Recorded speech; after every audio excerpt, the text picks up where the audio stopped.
Good morning, man. What's going on with you? Coach Lucky, my guy, what's good? What's good? Man, what's up with you, man? How you doing? I'm blessed, man. I'm blessed. How you doing? Beto, how you doing? Oh, Uh, she's not here. She's running around doing something. She'll be Okay, up here. okay. Yeah, man. Happy to be here once again. I'm gonna Wonderful. be kind of multitasking because I got a couple events today. Okay. I have two events today, so I'm gonna be heading out right after this meeting to go head out to my events. Uh, Wonderful. Okay. How'd they go? they went great, man. Like Go. I showed up, they loved it. They They thanked me and they left me a great review on Google. Ah, okay. Yeah. Yes, sir. Yes, Hmm. sir. Yes, sir. Sir, you. Okay. There you go. Yes, sir. Yeah, Yes, yeah. sir. It's a different me today. Right? That's what it's supposed to be. For Right? sure. It is. Aren't you different when you're asleep versus when you're awake? For sure. For Right? You sure. may look the same, but you're not the same because you're not in the same state of mind. Mm-hmm. Unconscious is a different lifestyle than consciousness, right? Sleeping is different than being awake. Mm-hmm. It's not necessarily that they're good or bad or right or wrong, so to speak, but they have completely different outcomes, Mm-hmm. right? Certain things are not possible when you're asleep. They're just Mm-hmm. not possible, right? So, kind of metaphorically here, and analogously, we're here waking up. And so every day and every week and everything as we go forward, you start to the light comes on brighter and brighter, Mm-hmm. right? So yes, that's exactly the way it's supposed to be. It's not supposed to Absolutely. be condemning or criticizing, judgmental. It's not about that. It's Mm-hmm. supposed to be like, oh wow, I didn't know this was available. I didn't know this is who I was. I didn't know this is what I could have or do or be. Now I do. Why spend time crucifying myself for something I didn't know? For someone I didn't know I was? For it's people are their own worst critics, their own worst enemies, and we've been taught to be that way. So I'm glad to hear you say that because that's all it's about. Mm-hmm. Yes, sir. Mm-hmm. And I want to thank you for the book recommendation too. Okay. Yeah, you put me onto the power of awareness Yes, sir. last week. So I definitely copped the book. Okay. I got the audio book as well. Okay. And I'm not finished with it. Okay. It's like the chapters are short. Yeah. But immediately I started getting value, like immediately from starting to read that book. And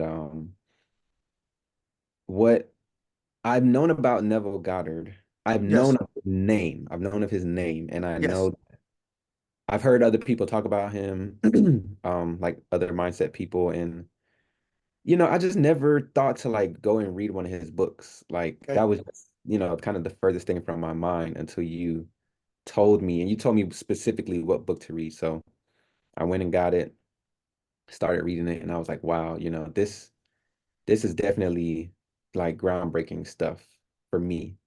It's not different than what I've already been reading because I read um I read stuff from Wallace D. Waddles. Okay. Yes. He's one of my favorite Okay. authors. So You don't know, man, anything that will prevent you from making the most of yourself. mhm. Wallace Waddles.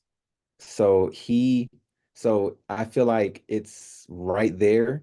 but he might be even like a little bit before Wallace Waddles. I don't know where they stack up in time as far as Waddles um is first. Waddles was before He's older. Neville.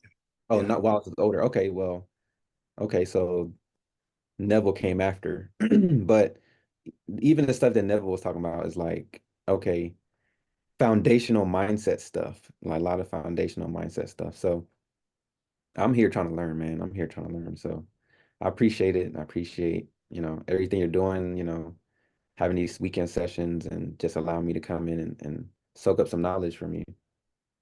It's my honor and pleasure, man. Thank you for coming. That's what it's here for, man. That's what it's here for. Take it and use it. And like I always tell everyone, it's not about me, it's about the information. Test and prove the information.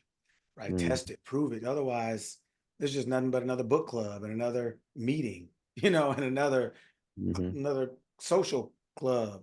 Right? That's not what this is for. It's about. Nothing wrong with those. That's just not what this is for. It's about. We all are busy enough. We all got 1,000,000,000 things to do, so to speak. So we don't need to join anything else, so to speak. It's mm, really to present and provide this information, and it's no value if you don't get the information. It's no more value if you don't test it, prove it, right? Make sure it works or make sure it doesn't, but don't sit there in a state of kind of purgatory or vagueness or ambiguity, liking what you hear but not knowing if what you hear is actually true. That's hmm what most people do with most things, right? So mm, I'm glad to hear you took it and you ran with it and you're running with it. And as you keep learning and you keep applying it, improving it and testing it, like I tell everybody, the truth doesn't need a defense.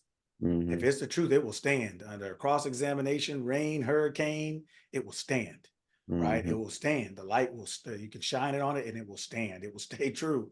So it's good to know that and to know what is that and to know what isn't the truth, right? hmm So that your path is straight and your path is lit. You don't have to stumble and fall and do all the other things that people say you have to do. Fail quick, fail fast, and all mm, kind of other craziness that mm. everybody adopts. So I'm glad to hear that, man. That's awesome. Appreciate that. That's Appreciate awesome. that. Hey, good morning. Good morning. Happy Saturday. Good morning. Good morning, everyone. Morning. Morning. Good morning here. So another thing. All right. You know how everybody's using this word now that is like a basket for everything. All right. So yeah, it's good because you two were here last week. So it's perfect. So now we're gonna turn the tables. All right. Cisco, what does bully mean? The word mean up here was like everyone's like bullying and anti-bullying and bullying. What does that word mean? You want me to look it up or you want me to just tell No, I you? want you to tell me from what you know. Bullying to me is it's a verb and of um it's the act of belittling or uh physically harming someone that you believe is inferior to yourself. Okay. All right. Michelle, I want you to go online. Do you have a Hmm. computer? I could do it right here on my phone. Do it right there on your phone, your head, your forehead, doesn't matter where you do it. Right? All right, go on the etymology online, the dictionary, etymology dictionary online. Etymology. Yes. Hmm. I'll look up the word bully. Bully. Yes, you can say, yeah, because it's the same thing. Because Okay. the act of doing something. Bully. Oh, wow.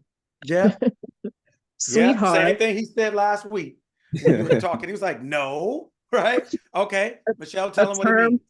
a term of endearment applied to either sex or uncertain origin, perhaps a Dutch beau, lover, brother, which probably is a diminutive of the Middle Dutch, but a term of endearment. Yes, That's everything. it's a term of endearment. Mm-mm. That's so weird. But then the other were overbear with bluster or menace.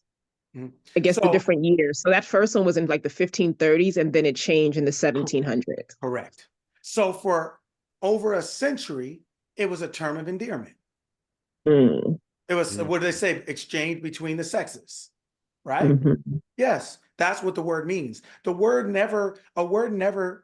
A word's definition or meaning never changes. Even if people want to use it differently, it does not change the original definition.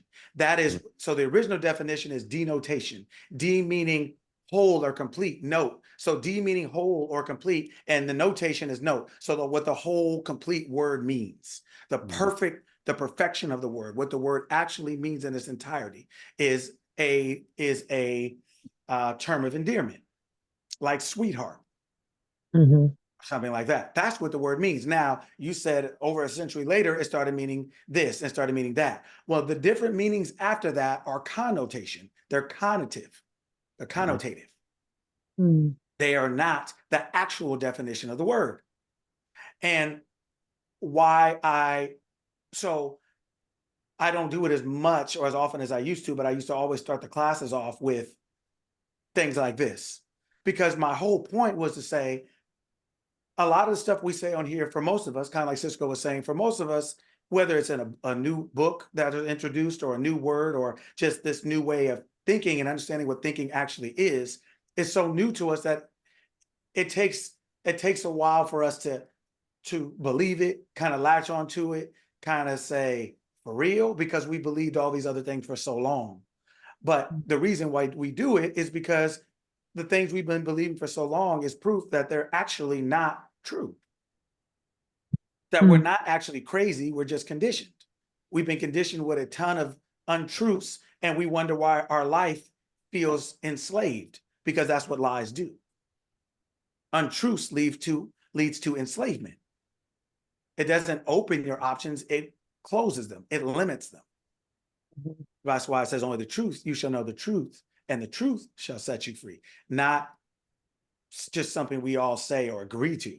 It's only if it's the truth, right? So just something as simple as these little things are designed to say, wait a minute, if I didn't know that, or I thought this actually meant that, well, what else is it that I don't know, that I don't realize, or that is actually not true that I'm operating on? Just because someone told me, just because someone else is saying it, because everyone is saying that, doesn't make it true. There's 1,000 million people saying things that aren't true all the time. But if we don't know that, then we follow these things. So like your business can't make money for the first 2 years, or most people don't. Or if you're gonna fail fast and fail quick. Or if everybody gets sick, nobody's perfect. It's the same thing as what does bullying mean? It's the same thing as what is an apple?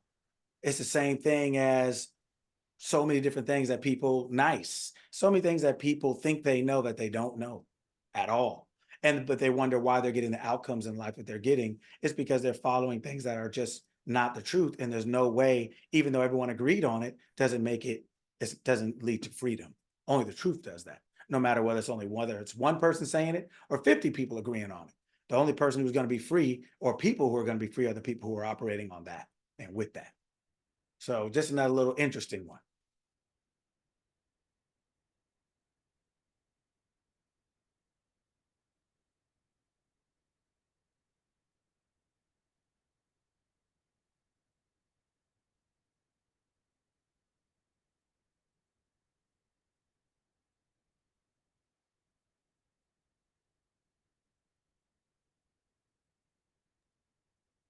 Yes, very interesting.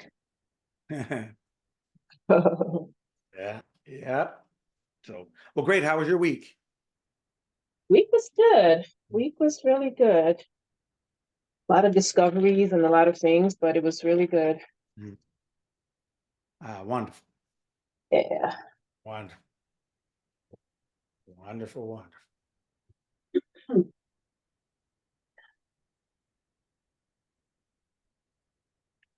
Mm.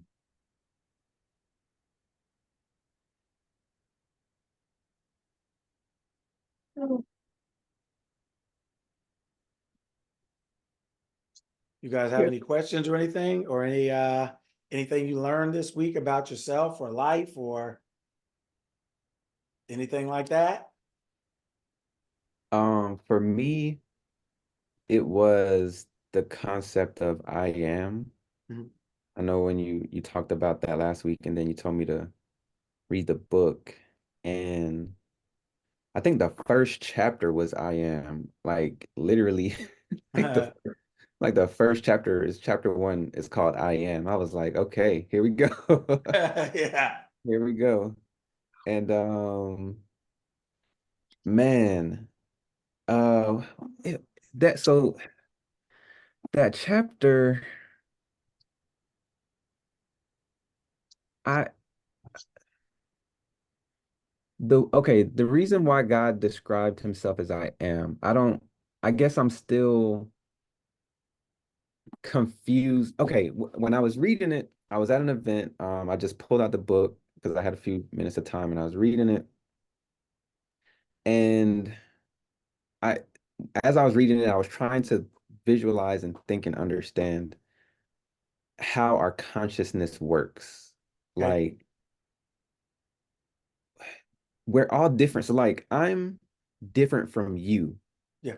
You are your own person, I'm my own person, but somehow our consciousness is connected to the same one consciousness. I don't like it's kind of hard. It kind of makes me feel like we're all the same, but how are we all the same if I am myself and you are yourself? And I don't know, I may be going down the whole rabbit hole, but No, it's a great question. So let me answer it real quickly to give you some information. So you said we're all our own person and everything, right? yes. Okay. So this is just like bullying. What does the word person mean? Well, person is personal. That's who I am in my body, I guess. Like, even that was the whole thing. Like, we're just in our body, but we are this spiritual thing. Like, but I don't know what does person mean? So person comes from the word persona. You ever heard somebody say that's their persona? Yeah, yeah. What is so when they say that's their persona, what are they saying? Maybe like your characteristics or your like, Okay, shorten that word, character. character. So what is a character? Your character, well, No, not your character. What is a character? a character is something that is played. Like a character is a fictitious thing. Correct. That's what Cisco is, a fictitious thing. Yeah. It is a character. Person comes from the Latin word persona, which means character or mask. It's like an actor or an actress in a play. It is Mm, being played by the true being. mm, It's being played by the true being, yeah. but the character is not a living thing. When Denzel is done with the movie, he cannot ride down the street like he's in Training Day You're right. and be out there slapping people and doing all that stuff he's doing, right? Yeah. Yeah, but Denzel played the role, and for Hmm. those 2 hours in that character, wasn't it believable? For sure. That's what makes great actors and actresses so invaluable, because if you really look at what they're doing, you know that movie's fake before you go in. And yet, what do you have? You have people crying, yelling, screaming, shouting, because after a while you forget. Hmm. You forget it's a movie. And that's what a good actor makes you do, or an actress makes you do. That is what a good movie makes you do. It makes you forget that this wasn't real. It makes you forget what you knew before you got here. Cisco makes God forget what it knew before it got here. That's the only reason the movie is real. That's the only reason we think this life is real, what we call real, is because we forgot. We're playing a character. We're playing a character. That's what the word person means. So when you say, yes, we're our own individual person, Denzel is his own individual person in that movie. He's his own individual character. And there are other characters in the movie around them. But those beings are the characters. The characters are not the beings. The character drops off when they say cut, that's a wrap, it's over. Denzel lives on. The character dies because the character is no longer being given life Right. I by the did. being. Cisco will die, not the being playing Cisco. Hmm. So just like you go on Netflix and look at Denzel's movies forever, right? Well, you will have, when you step out of that body, you will have the experiences. Your identity will have the experiences of Cisco forever. That's why it came, to have the experience. It came into a physical being to have the experience and to take that back into its experience, into its identity, Okay. right? So yes, you're absolutely right. So knowing what words mean help you better understand what they are, what they mean when they say it. That's why most people don't understand any quote unquote religious books, because they understand what they said, but they don't know what they mean. Hmm. There's a difference between what somebody says and what they mean. So when you have a close family member to you and they say, hey, Cisco, so-and-so told me to tell you this, you know exactly what that person told you, but you know what those words mean because of who they're talking about. Mm-hmm. So you know when this person tells you something, you know what that means, right? What the words represent. That is esoteric. Esoteric is what something means. Exoteric, EX, is what words were said. Esoteric means what the words that were said, what they mean. Right? So we are persons in this world called Cisco, called Veronica, called Michelle, called Veronica, called. But we are the one being playing all of those. Like I said, real quick, like I tell people all the time, think about it like this. When you go to a carnival and you have that ride, you know, those swings that everybody gets on and they go around and around in a circle. Mm-hmm. And you have all the little chairs on the bottom and everybody's on their own ride. All these are persons. They're on their own ride. But what are all these individual chairs hooked up to? God, I am, right? The thing at the top. There's only one thing making all these things go. All these individual things are having an individual experience, but their experience is governed by one thing. I am is the governor of Cisco. I am is the governor of Michelle, of Veronica, of Karen, of Veronica. I am is the governor of all these things. It is what the Hebrews call the Elohim. Means the one made up of many. If there's one thing making all these things alive, all these individual chairs on that little circular ride. That's what that means. So when you say I'm a person, you're a character. You're playing a role called Cisco. All of us are playing roles in order to play in this movie of life. To be in this movie of life. So it seems real, just like that movie is real. Like I said, we're yelling, screaming, shouting, crying, cursing, clapping. We're doing everything for something that we knew before we walked in here was not real at all. Nobody's out there looking like, has anybody seen Denzel? Anybody seen Training Day? Anybody see Lonzo driving down the street? Right? We're not looking for the tortoise and the hare. We're only extracting that for the value of the story. The benefit of going to the movies is for the experience, not the reality of it being true. So when you step out of that body, what you got was not the reality of it being true. You got the experience, just like a moviegoer. Hold on. So this life isn't real? Say it again. This life isn't real? No more than a movie. Meaning, and what I mean by that, the experience you're having is real. But when you think you die, you don't die. That's what I mean by it's not real. It is real. Like your skin gets cut. Yeah, but that's not you. That is your body. That is your arm. That is your skin. That is a possession of yours. It's not you. Meaning when you get into a car accident and somebody says, oh, you hit me. They can't find your fingerprints anywhere on them.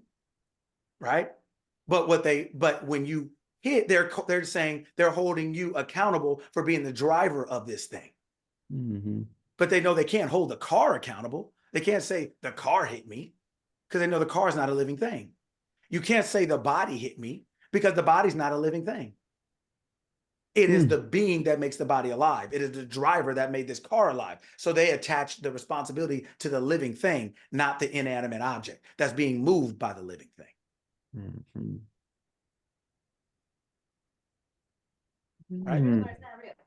So if we're keeping it in this, what we're talking about, real, not real, and characters, are you just, not you, but is it to be thought that, well, we're just playing characters and we stop playing characters when we leave this body? Yes. So, okay, I got it. So I'm constantly in character. Mm-hmm. I shift characters when I feel like it, depending on who I'm with and what I'm doing. My personas might change. Mm-hmm. But then when when am I not when am I real in like how do I can't I got to take it back. Hold on. I got to go back and think what I want to say. Cuz I'm like, when am I real? Because you know how people say, well, she's fake. They're fake. They're acting a certain way because you know that's just not them. Mm-hmm. Because they act in a certain way when they're around certain people. But when are they genuine? When am I genuine? When am I really being myself? You are always being yourself, because the only the self of you can be what you think you are. Meaning you can only give what you have. God can be anything. God just Mm, chooses what it wants to be. God can mm, lie. God just mm. decides it's not the best thing to do. Copy. Right? So you are always you playing a role. Denzel is always Denzel playing a role, right? It's a father. He's a father. He is I know some of his kids. He's a father. He is a husband. He is a this. He is a that. But he's always Denzel. He just has different aspects of himself that he's playing in this character, in this role of Mhm. life. A brother, a father, a son, a nephew, an uncle, or this or that. It's still one being playing all the roles. Yeah. Just like And then you it just are. goes, ooh, yeah. Then it goes You're to right. choice, right? Back to choice. What I choose to be in this life, is whether I'm negative, positive, or good, bad, or whatever those words are. Mm-hmm. I choose to be this person, Michelle, acting in this way, being Mm-hmm. as positive as I can be with what I know. Mm-hmm. But I can always go opposite. I can go left. I can go right. Mm-hmm. It's a choice. It's always go back to choice. Mm-hmm.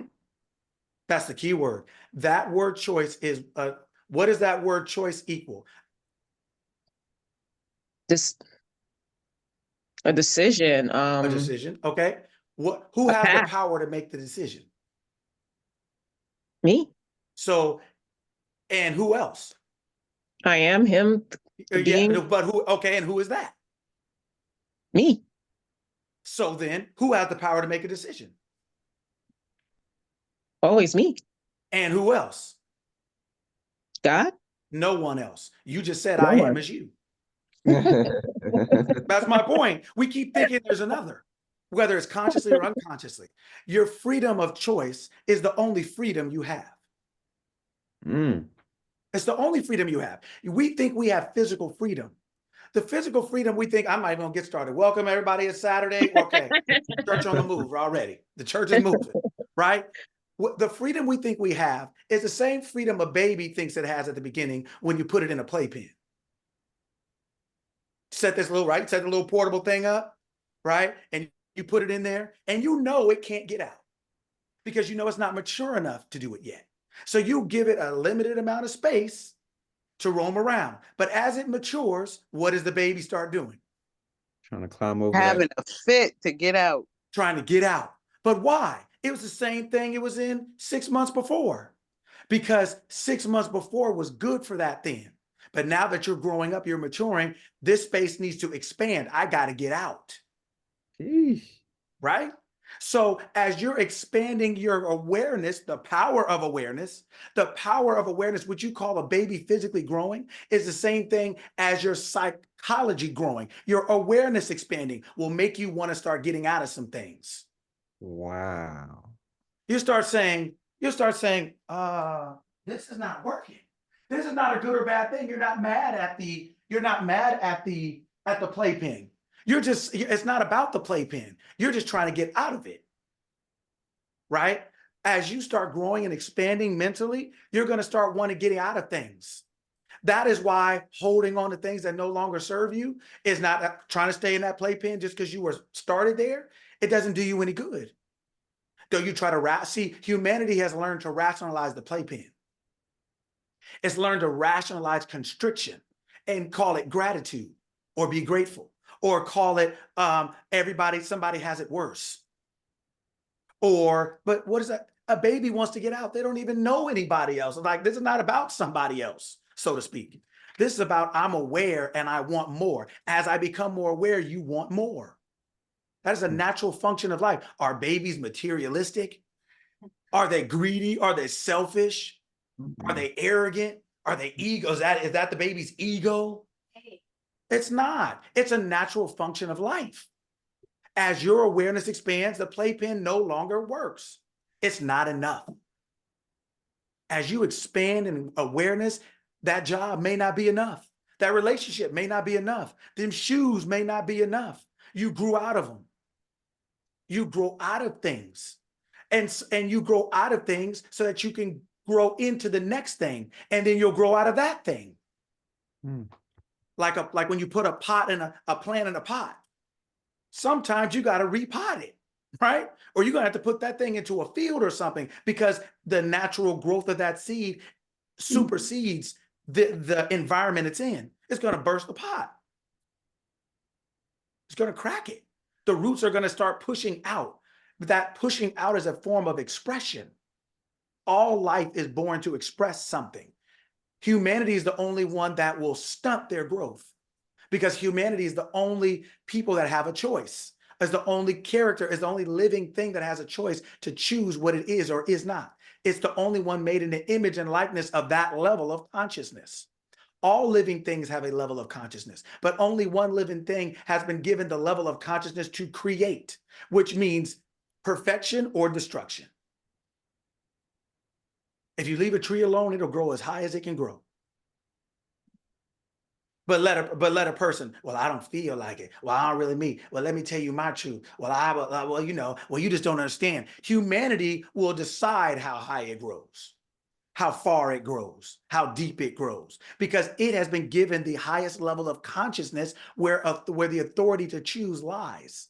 No other living organism has been given that level of authority. That is what it means when it says you're made in the image and likeness of God. You're made in the image and likeness of consciousness. It means consciousness made you, made a physical form to indwell. Called Cisco, called Veronica, called Sparkle Bailey, called Karen, called Monique, called Latoya, called Michelle. That is what you're doing. Your only freedom is choice. Your only choice is your only freedom. You don't have physical freedom any more than that baby does. It is constrained by its environment. You are constrained by the state of mind you're in. And as long as that state of mind is bigger than your desired expression, it'll feel good. Just like those shoes will feel good until you grow out of them. That jacket will feel good until the arms get a little too tight.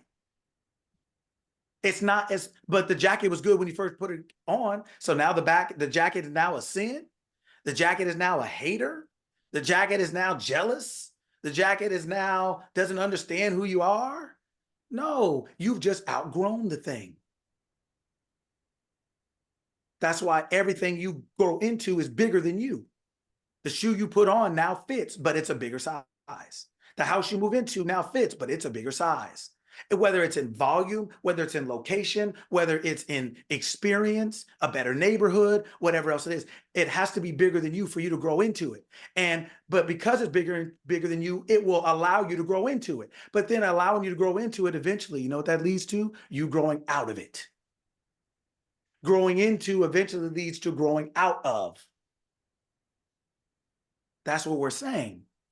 So when we say you're a person and an individual, yes, you have an individual identity, an individual character. You're playing an individual role, but you're all in the same movie. We're all in the same play called life. But we're all this top thing. We're all I am, but on the individual swings called what we call ourselves, our name.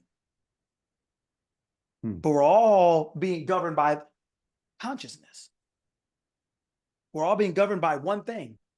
That's why it says in the book, "Hear, O Israel." Israel, it means humanity that walks as God, that knows who it is. That's what the chosen ones are. People who know who they are. They're not an elect. They're not a culture. They're not a race. They're not a creed or a gender. That's why people are warring and all, because they don't understand what they're reading. They don't understand. They hear it, but they don't understand it. That's why it says, with all you're getting, right, get understanding. There's a whole lot of things you hear that you don't understand. You ever seen some teenagers who will tell you a whole bunch of things, but have no understanding of what they're talking about? Because they don't know this or that, or the back of this or the back of that. They don't know all the parts to the story. They only know what they see. So they're old enough to see And then they think what they see is all there is to know, and they want to make a whole decision on it, so to speak. Right? Yeah. Yeah. Right? So that is what we're talking about. Your only freedom is choice. Your only freedom is the environment that you choose, that playpen.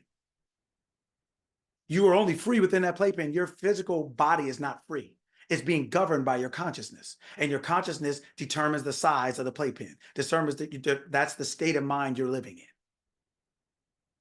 You only get to choose the state of mind you live in. You don't get to choose what's there, in the sense of that playpen is what you set up. You don't get to make it bigger than it is. If you want something bigger, you have to buy a bigger one, or unfold it and let them run around the house. But you don't want to do that because they're not mature yet. Right? You don't trust them to do that yet. That's why the playpen is so good. It gives them a little bit of freedom, but not more than they can handle. That's why a lot of things we want, we can't get, because it's more than we can handle. Not because we don't deserve it, not because we can't have it, not because it's not already ours, but it's something for us to grow into the awareness, the power of awareness, to grow into the awareness of being. What we say we don't have is really, what we don't have is is the awareness of being it, or of doing it, or of having it. That's why it's not in our hand. What humanity calls ours is something in the hand. What God calls ours is something in the mind, is the awareness of being. I'm aware of being this. I'm aware of having that. I'm aware of doing this. I'm aware that things go like this. I'm aware that I'm aware of. I am is aware. Whatever God is aware of, whatever God's attention goes to, whatever your awareness, your attention goes to, you become. Because you're giving life to that, wherever that is. That's why your attention is so important. So when we talked last week about, I think it was last week or the week before, we talked about gratitude, why that's so important is because gratitude is not a living thing. It's just a state. It's just something that I am, has created to express itself. What does a skillet do for somebody who can't cook? What does a car do for a 3-year-old who can't drive? It's just something that can do something, but not for you. Until you become aware, until you mature in mind, until you mature physically and in mind to do that physical thing. But psychologically, it works the same way. A car is just something that you can use to express yourself, to go from here to there. Gratitude is just a car. It's just a state. It's something that a living being has to occupy and therefore use to express itself. That's all this is. We're just playing roles in a play. Yes, it feels real. That's the whole reason it's worth doing this in the first place. So you're always real, because there is no Michelle without I am. I am always is real. I am is, always was, and will always be. Right? But now you're stepping into the role, the persona, the mask, the character called Michelle, to have an experience physically. But this is all just for an experience. This is not going to, when you step out of your body called death, you didn't die. When you stepped out of your car, did you die? In your car right where you left it? If a body dies in the middle of a field and nobody is dead, somebody just had a heart attack and they die, let's say, and they're in the middle of the field and nobody saw them, how long is that body going to be there? However long it takes to. Okay, if you leave a car right next to it, how long is that car going to be there? It's the same answer. That body in that car ain't moving because there's no one to move it. That's why it's called your body, just like it's called your car. They are not you, they are yours. They're possessions of you. Who is you? I am. That is you. So you're always you. You're just you in a car. You're just you in a body. You're just using that car to go from A to B. You're using this body to have an experience. You're always you. But that's why, guess what? Has anybody ever got a new car? Has anybody ever traded in their car? Did you die? Right? It's the same thing. Just like you changed who you are. I'm no longer this. I'm now that. whether I change professions, whether I change concepts of myself. Why do you think you can do that? Because just like that car, it's just an expression. It's just something that the living being is using to express itself. And you, the living being, can choose anything it wants to express itself. It can be a liar or a truth teller. It can be a thief or the judge. It can be a man or a woman. It can be anything. But as we become adults physically, don't we theoretically make better decisions? Don't we choose more of a car that we like? Or maybe more of a car that we can afford? Or maybe more of a neighborhood that we like? Or don't we consider ourselves more intelligent and better decision makers? Well, that's just raising your levels of awareness. There's things with a credit card you wouldn't do now that you would do at 18. There's things you wouldn't do now that you would do at 18. It's the same thing. There's things that you wouldn't do now that you're waking up, that you would do when you were asleep, when you were unconscious psychologically, when you were in the dark psychologically. You thought you were this. I ran into, I was charging my car the other day, and everybody's parked and they're going back. And so there was there was somebody next to me and they were smoking. And I'm just a curious person. I didn't care what they're doing. I can roll my windows up if I don't like it. But so they got out, and they were putting the charger in, and they were and they were smoking, and they kind of looked at me and they were like, "Oh, I'm so sorry. I wasn't paying attention. I apologize." I said, "Don't worry about it." I said, I just have one quick question. And they were like, "Yeah, sure." And I said, "Why do you smoke?" Right? I'm not judging it. I just asked. I said, "Why?" I'm just a curious person. I just wanted to know. "Why do you smoke?" They said to me, "Oh, I have anxiety. I smoke because I have anxiety." Right? Because they weren't smoking cigarettes. Let's say it that way, right? So they said, "I have anxiety." They said, "I have anxiety." Can anybody think what question I asked? What are you anxious about? Okay. No. Nope. Why are you still smoking for anxiety? Is it helping? Like, Okay. That's two. Well, who else? Somebody else. One or two other people. What question did I ask? Are you suffering anxiety right now? Okay. One more. Who told you that would help you? Okay. Is Here's what I it asked. working? Is it working? Here's what I asked. They said, "I have anxiety." I said, "Who is I?" Right. Who is I? Who is that? See, when you don't know who I is, what you call I am, or what you call you are, or what we call myself or me, when you don't know who that really is, you will do some things there's no way you would do it if you knew. There's no way. Can you imagine the God that, let's say, we all grew up thinking, or the one in the sky and all that? Can you imagine God having anxiety? Can you imagine that? Do you know how, if God lives forever, you want anxiety forever? No. That's can you imagine God being broke? No. I mean, just putting it out, the old school God that we've all grown up thinking about. The one that we would pray to and say, "Help me," and "You can do anything," and "God, please," right? When I said, "Who is I?" they said, "Me." I said, "Well, who is me?" Completely, you want to talk about over their head? It might as well have been an eclipse. It might as well have been a satellite in orbit. It was so far over their head because they believe. Do you know what that's like? That's like them saying cut for Denzel on Training Day, and then Denzel goes out and starts doing the same thing on the street. How long is that going to last? Before you go to jail, before he gets shot at, pulled over, something is going to happen. You can't do in life what you do in the movies, right? So that's called a movie. Well, when you start thinking you are the character of the movie and for real, yeah, you're going to get pulled over. You're going to get shot at. You're going something is going to happen. Because you have forgotten who you really are. This is just a role, a mask, or a character. This is just a persona that you're all playing, that we're all playing. So when I said, who is I? They were like, what do you mean, who is I? I'm like, yeah, what do I mean?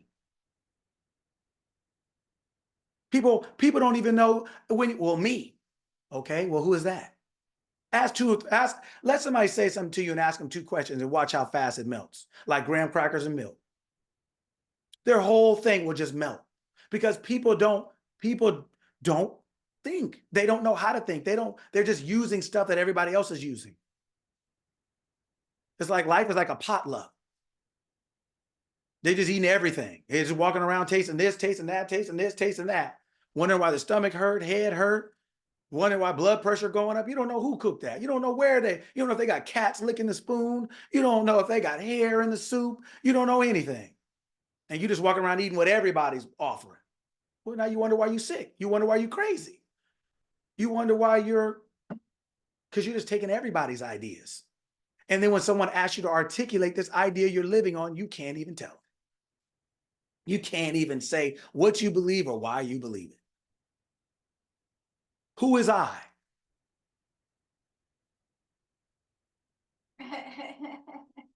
Like, well, who have you been talking to?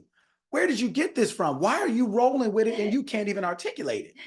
People just need to keep it real. You just like to be high. Just whatever. But people don't know what they think they know at even the levels they think they know it. They don't, even if they were to answer that, they couldn't even, if I asked them that, and if they said that and I asked them a couple of questions from there, they would still get back to the same point. I don't know. But since they're not around anybody to ask the question, they don't know because everybody around you thinks the same thing you think it. But since that's the case, then everybody thinks what they're thinking is correct. Just like the paralyzed man at the pool in the book that was sitting there at the pool for 38 years.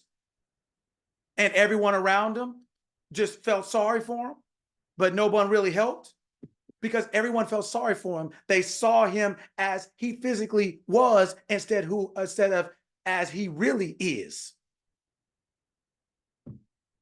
So the only person that saw that person as they really were, what their true identity was in that case was Jesus. But Jesus represents the highest mind in physical form. Why do you think Jesus said our Father? Our. That means we all have the same one. So anybody got some brothers or sisters here? But now what if you now, then why don't you get a picture of them and put that around your neck? Oh, tell me what the difference is. This is like when you start learning how to think, you start realizing it's not about good or bad and morals and ethics. That's not what it's about. It's either about the truth or not. It's about ignorance or wisdom. You would not put a picture of your brother or your sister around your neck and be doing this to it. You wouldn't do that. Because you'd be like, I got the same dad as you, fool. You better go on and sit down somewhere. Yeah, seriously. And matter of fact, where's my jacket? Because I know you took it. Because I was looking for it and I saw you, in your Instagram shot, I saw my jacket on you. Bring it back. And to your brother and sister, you'd be like, what are you talking about? Well, that same mind said our Father. That means we got the same one. How come that person knows it and you don't?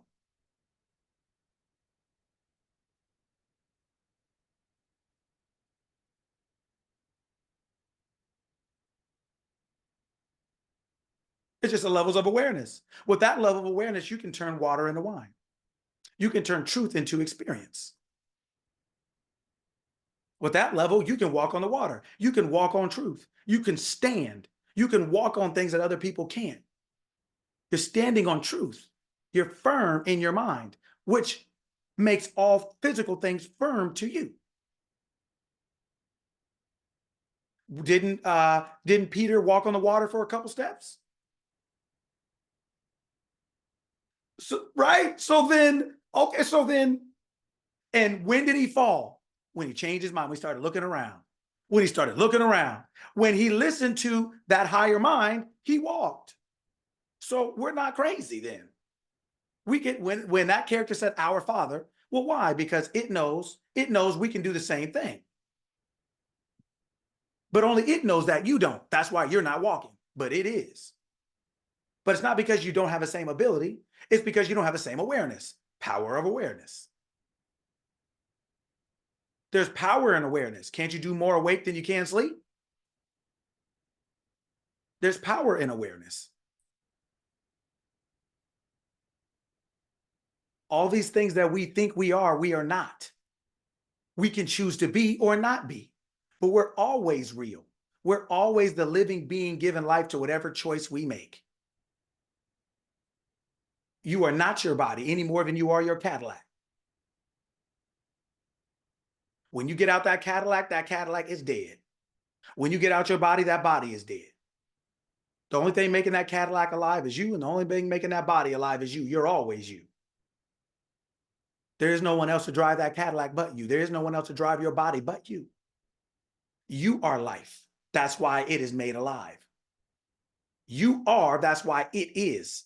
That's why things are as you are.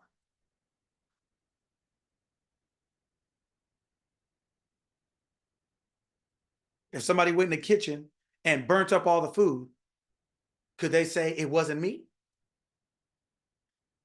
You did it. So then again, who is you? Right? You can't separate yourself from the outcome and say that wasn't me. Can't do it. I shall put to be or not to be. That is the question. Right? And that's why I'm glad that we all ask questions. I wasn't planning on talking about this, but since this is where it went, this is what we'll do. So we understand, because it's all about understanding. Once you understand, how can I say it? I always tell you, I don't care what you want. I want you to have it. So I'm not talking about rules. I'm talking about laws. I'm talking about the laws that govern whatever choice you make. It doesn't matter what choice you make. There are laws that govern that choice. I am is a law. It governs all choices. Consciousness is the law. Whatever you believe yourself to be, that you are or you will become in physical form. But you will not be or become until you are in mind. Whatever, it doesn't matter what you're talking about. See, most people fail in life because they are following a series of steps with no law. You know what that's like? That's like a baby following a ball into the street. Aren't they taking steps? But if you don't know the law, guess what happens? Right. And ignorance of the law is what? No excuse. So then why does that happen to a baby? Ignorance of the law is no excuse. It's nothing. You are conscious even before you come out of the mother's body. Don't they tell you to read to the baby in vitro, in utero? Don't they tell you? Aren't all of us dads sitting here going like this? Hey, it's me. Right? Yeah, because it's conscious. It's not the body. It's consciousness. Consciousness is not a body. Consciousness is what makes the body alive. Consciousness is not a car. It's what makes the car alive. When you get in it, when consciousness gets in it, doesn't everything that car do because of you? Isn't everything that car does because the air conditioner comes? What if you were driving, the air conditioner just popped on? Would you think that was correct? What if you turned left and then the steering wheel was like, nah, that ain't gonna work. I think I want to go right. I want to stop by the store real quick. Would that work? If your car didn't obey you, that you would say that's wrong. Okay. Well, if your body doesn't obey you, why is that correct? All of a sudden, God's not going to put more on you than you can handle. I've said I want to go left. Diabetes said, no, you're going to stay here. Oh, but God's not. Wait a minute. I bought this Cadillac. I'm paying the insurance and this gas. I said we turning left. You're going to be yanking the steering wheel like you Dom Toretto. You're going to be all the way over here with it. Turn left, left, left. You're not asking the car, hey, I'm going to turn left. What do you think? Is that okay? If you wouldn't ask your car, why would you ask your body? If you exercise authority over a car, why don't you exercise authority over your body? Aren't both of those yours? Aren't you paying for them? Don't you insure both of them? Aren't both of them in your name? What do you think the difference is? And why do you think there's a difference? There isn't. But that is why most of our bodies suffer, and our cars suffer less than our body. We drive our car better than our body. We treat our car better than our body because we are clear about the hierarchy. We're clear about who's in charge of this thing. We're clear that we're in charge of our car, but we're not that clear that we're in charge of our body. We think something else is. It's not. Your body is the same thing as your car. So Cisco has a car. He understands he's the owner. God has a body. It understands it's the owner. The body's name is Cisco. The car's name is Cadillac. Cisco owns a Cadillac. God owns a body called Cisco. It's the same thing. I am owns a physical thing called X, Y, or Z. When you understand that you are the owner of your body, you will start talking to your body with the same level of authority that you do your car. Meaning you will get in the car and you will know that whatever is done in here was me. Wherever this car is going is because of me. Whatever my body looks like is because of me. Whatever I put in it is because of me. My tires being flat. Does it make it my fault? Maybe not. Maybe I ran into a nail, didn't know it. But guess who's got to fix it?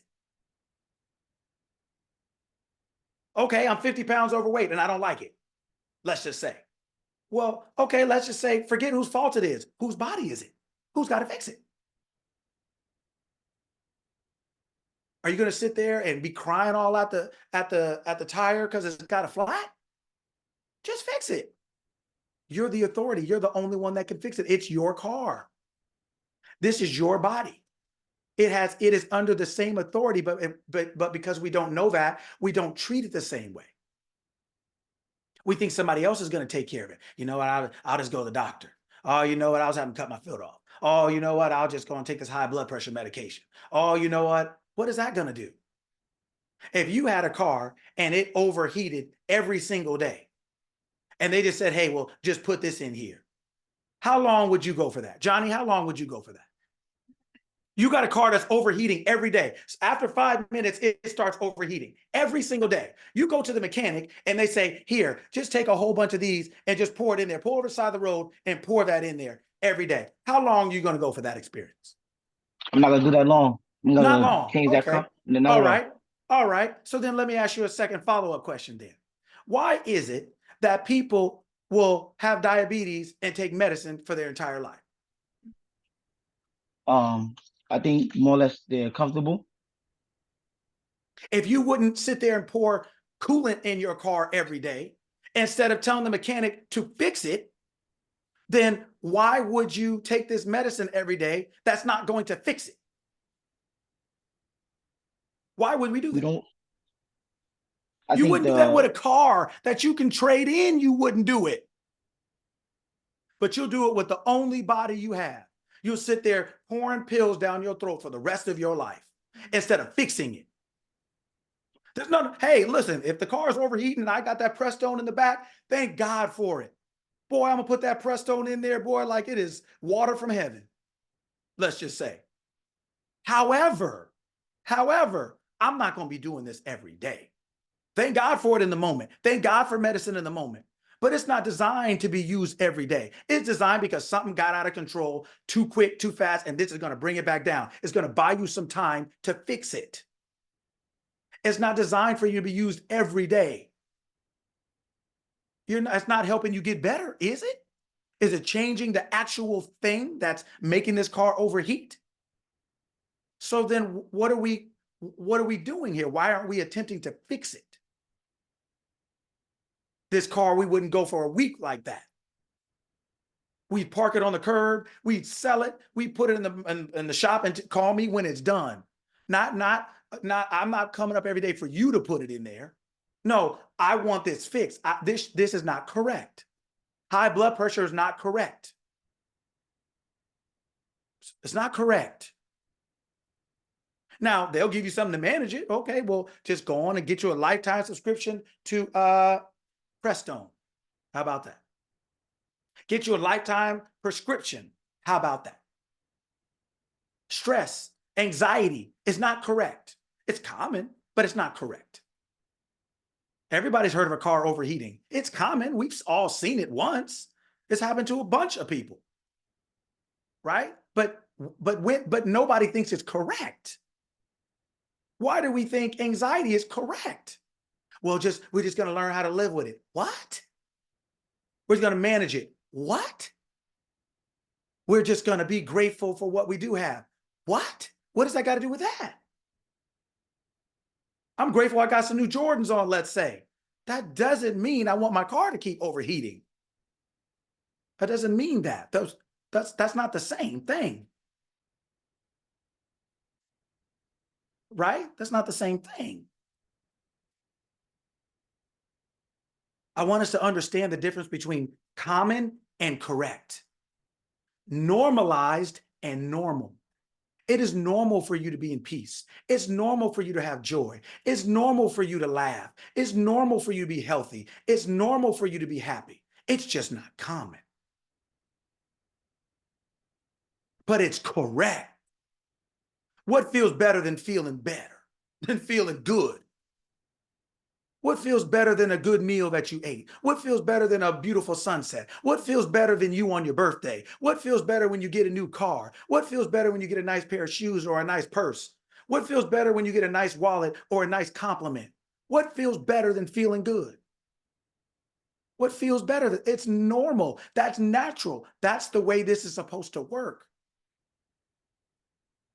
But a car we wouldn't take for 1 week overheating every day. We will take high blood pressure for the rest of our lives. Let me just go on and get my pills. Thank God for the pills. Thank God for the Prestone when the car overheated. It just may have happened before you realize it. You're like, oh, shoot. But this is just to buy me some time. This is not salvation. This isn't the answer. You're going to have to take that to the shop and get it corrected. Well, you're going to have to go to the shop of your mind and get it corrected. You're going to have to start, okay, let's go into the other one because now you guys have made me upset. You're talking Cheryl's language. Yeah, now you done made me upset. So you guys didn't say anything and I'm still upset. Okay, let's do this. So here's what I mean. What is cancer? What do people call it? It's malicious cells. What is cancer? What do people call it? Monique said disease. A disease. Yeah. Papi. A disease. No. A disease. Okay. How do you know you have it? Doctor tells you. How do they know you have it? Symptoms. What is another word for symptoms? Warnings, signs. Signs. What's another word for signs? Children are a what of their parents? Cheryl put problems. Okay. Predecessor? No, that'll be after. Okay. Children are your what? Are an expression of parents. Your kids are your expression. So symptoms are an expression of a disease, right? But the only reason you know you have a disease is because symptoms start to happen. There's something that's happening that can be identified, whether it's by you or by your doctor. There's something they can see, but the symptoms can't come before the disease. Okay, well then what comes before a disease?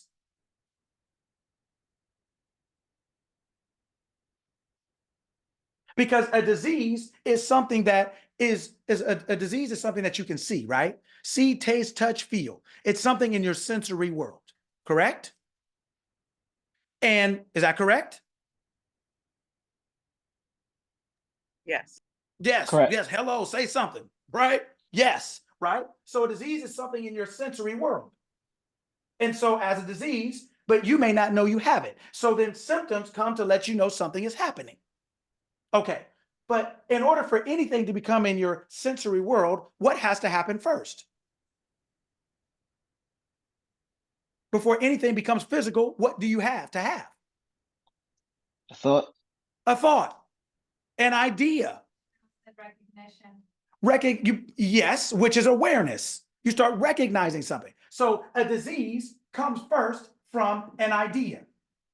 Devane said, become conscious of it. It's an idea, right? And for it to be a disease, that means the idea you have is a dis-ease. It is a dis-easing thought you have. That's what Cheryl put in the chat earlier. It is a dis-ease of the mind. You are thinking a sick thought, a thought that is going to produce sickness. You may say, I never have enough money. I'm always so stressed out. I'm always so, so your mind's saying, okay, I'm always so stressed out. Okay, well, for you, what would stress out be? For you, it may be high blood pressure. For you, it may be I got fired. For you, it may be my relationship tanked. For you, it may be because each one of us are having an individualized experience. So what happens to one may not have the same effect. See, it's not what it is, it's the effect that it has. And so whatever's going on in your life is tailored, is a physical tailoring of your idea. That's why your idea picks the perfect physical reflection of itself, because you need to know you got what you're thinking. So getting fired doesn't mean the same thing to everybody. Losing your job doesn't mean the same thing to everybody. But you could have this, everyone can have the same thought. Okay, everyone can have the same thought, but it's like when everybody watches the same movie and you say, what do you get out of it? And you have 50 people saying 50 different things, and we're all watching one thing. It's because it's not what we're watching that's different. It's that we are different. So we're all watching the same thing through a different identity, through a different lens. What we attach meaning to and belief to is based on our individual beliefs and thoughts and concepts, even though we're all watching the same movie, right? So a physical disease comes from the dis-easing of the mind. Your mind becomes you have an uncomfortable idea that must have a physical place. You have a desire to go to the store. Why do you think people created cars? You have a desire to transport more effectively and efficiently. Your mind has an idea. Your body is the place that it uses. It's the transportation. It's the place where it physically shows up. So when you have a disconcerting idea, a dis-ease, it is going to produce a physical counterpart disease. This is, let's say, this is heads and this is tails. Two sides of the same coin. Yes.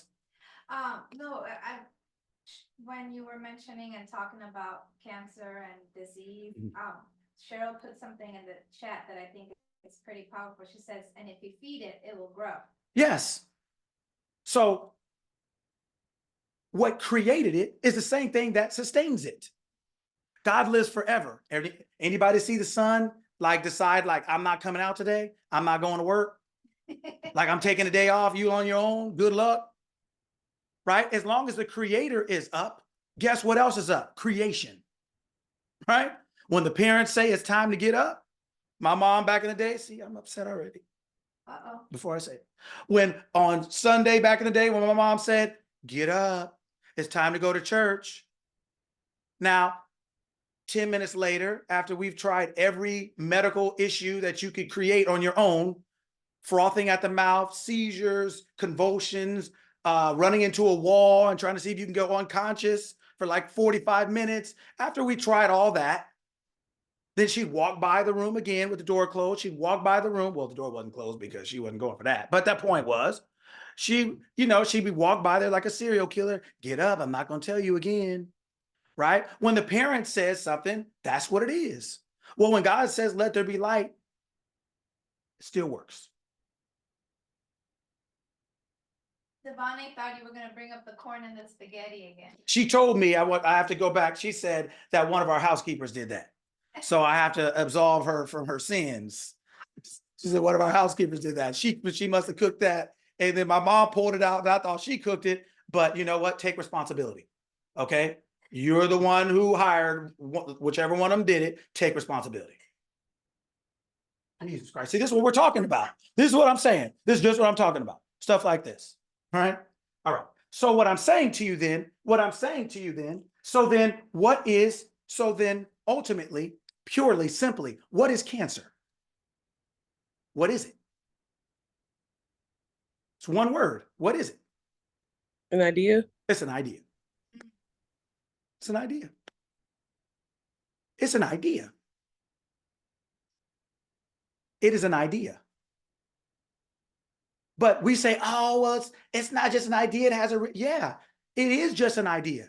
But when you understand what an idea is or what an idea does, you'll understand it's just an idea. And what does an idea do? Everything that you are sitting on, watching me with, living in, everything that you can imagine, look around you, was first what? An idea. So guess what idea is? Guess what ideas are? God calls them ideas. God calls these things ideas. Humanity calls it what? God calls it an idea. Your consciousness calls it an idea. Your physical body calls it what?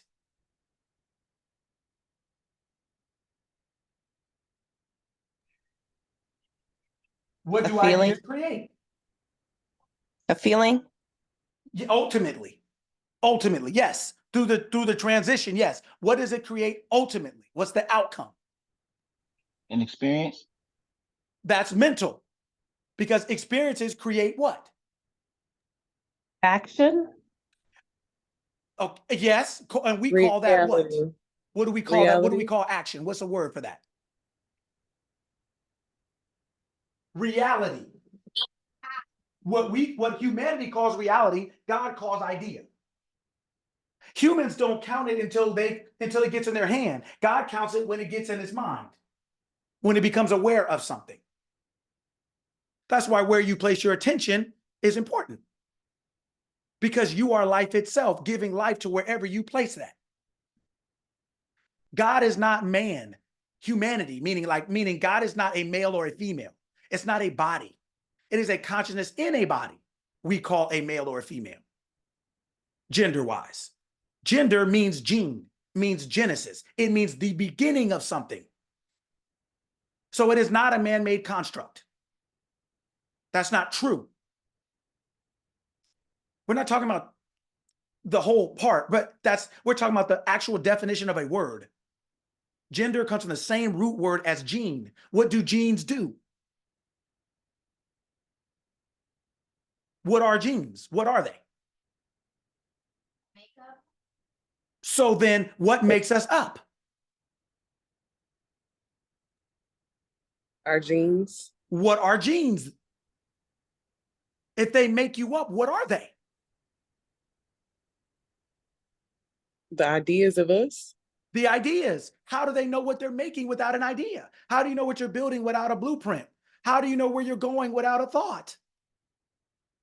That's what I mean when I say gender is not a man-made construct. The word gene is the root of that word. Just like gene, just like Genesis, it's the beginning of something.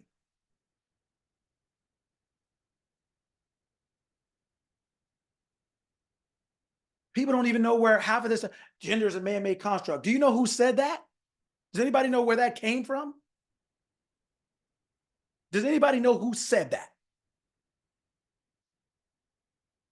Okay. So until you know that, don't ever say it. Don't say it. Until you know where that came from, don't say that. But I'll tell you where it came from. It came from a man named John Money. Look him up. Write it down. John Money. That's who that came from. And he was trying to separate himself from he was trying to separate his identity from his abusive father. He said, if I can separate male from gender, it means I can still be a male, I can still be something, but not like my father, who was abusive and insane. He was trying to find a way to separate himself from something that he thought was monstrous. But it doesn't change the truth of what the word means, is my point. See, only the truth will set you free, not your opinions, not your emotions, not quote unquote your truth, not your traditions, not your customs. Only the truth will set you free. Your ignorance, agreeing with everyone says it. Well, society is going this way. That's not going to set you free. Oh, you'll have a lot of company, but jails are full all the time. So are hospitals. That's not freedom. Right? Cancer is an idea.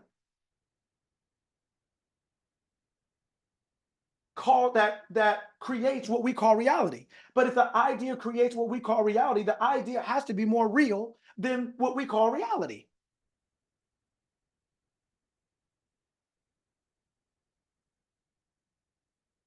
This idea creates what you call reality. You call reality. You think, oh, it's serious. This is real. This is reality. Well, if that's true and we hold on to that like that's a big deal, then doesn't the thing that created that thing even have to be a bigger deal than that? Because didn't that thing exist before the thing we call a big deal? Cancer is an idea. It's a gene, meaning it's a disease, meaning it's a gene. It means it is operating off of an idea, off of a concept of itself. It's saying, this is who I am and this is what I do. Blood pressure is an idea. This is what I am. This is what I do. Why do you think they act differently in your body? They're different ideas. They have different concepts of themselves. The concept of yourself that you have is an idea. And depending on which one you're working on, you are going to act. It's a blueprint that goes with that. You are going to act. There's going to be symptoms of your identity, of what you're identifying yourself as and with. And the only freedom you have is which one you pick. The only freedom you have are the ideas that you choose to entertain, to pick, to become, to allow, to accept, the ones that you ruminate on, the ones that you entertain, the ones that you meditate on, the ones that you consistently roll around and around in your mind like a dryer with clothes going around and around. If you put clothes in a dryer and you just let them go around and around, how long does it take for the clothes to be different than what you put in there?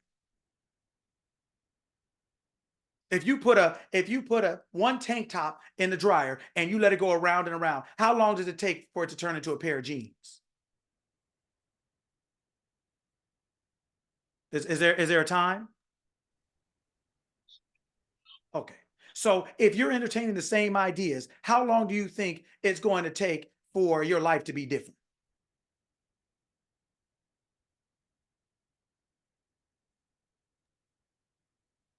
It's gonna stay the same. Really? But what if you're grinding? Still stay the same. Really? Then why do people say it? What if you're out working the hustle and the hustler who's working the work? What if you do that? Will that help? Nope. Well, then why in all these spaces and places is that all we talk about? How can we always talk about the disease, but never the dis-ease? How can we always talk about the reality, but not the idea that creates it and sustains it? When your child gets into a fight at school, who do they call? Does it just stay with them in the school? Better not. So then guess, even if you're not there, guess who's responsible? We are. Oh, okay. Well, if you have a disease with symptoms, even if you didn't know it, or you think it wasn't your idea, or you think you didn't want that, guess who's responsible? We are. Oh, it hurts to say. I know nobody wanted to say that loud. And we said it real slow. Yeah, but it's true. This is true. If you want to be free, you'll understand that this is true. You'll let go of blame, guilt, shame. Those don't matter. If they did, you wouldn't have got it. If they did, if it did, they would have knocked on your door and say, hey, is blame, guilt, and shame coming to the door? Do you want to let them in? If that has nothing to do with the reason that you're where you are. If you don't change your mind, you will not change your life. This is a law.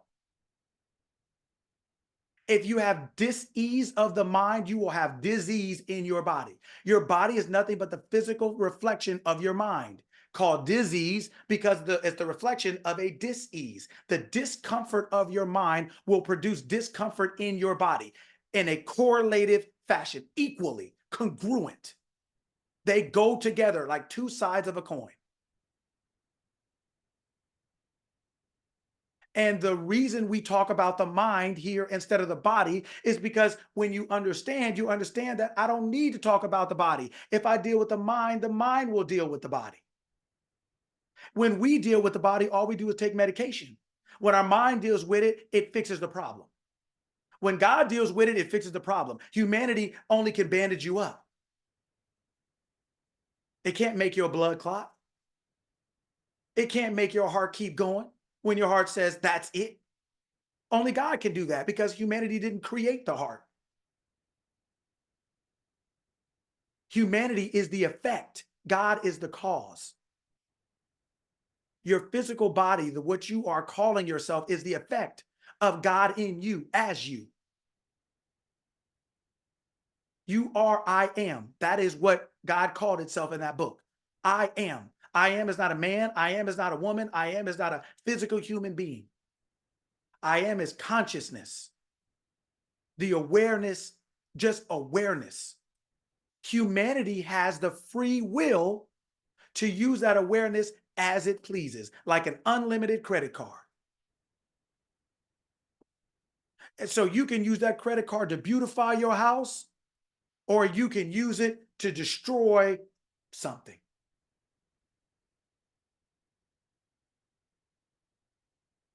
I had friends in high school who happened to be pretty well off. And can you imagine what they did when they had a credit card at 16? Do you know what they were buying? Can you imagine what they were buying? Right.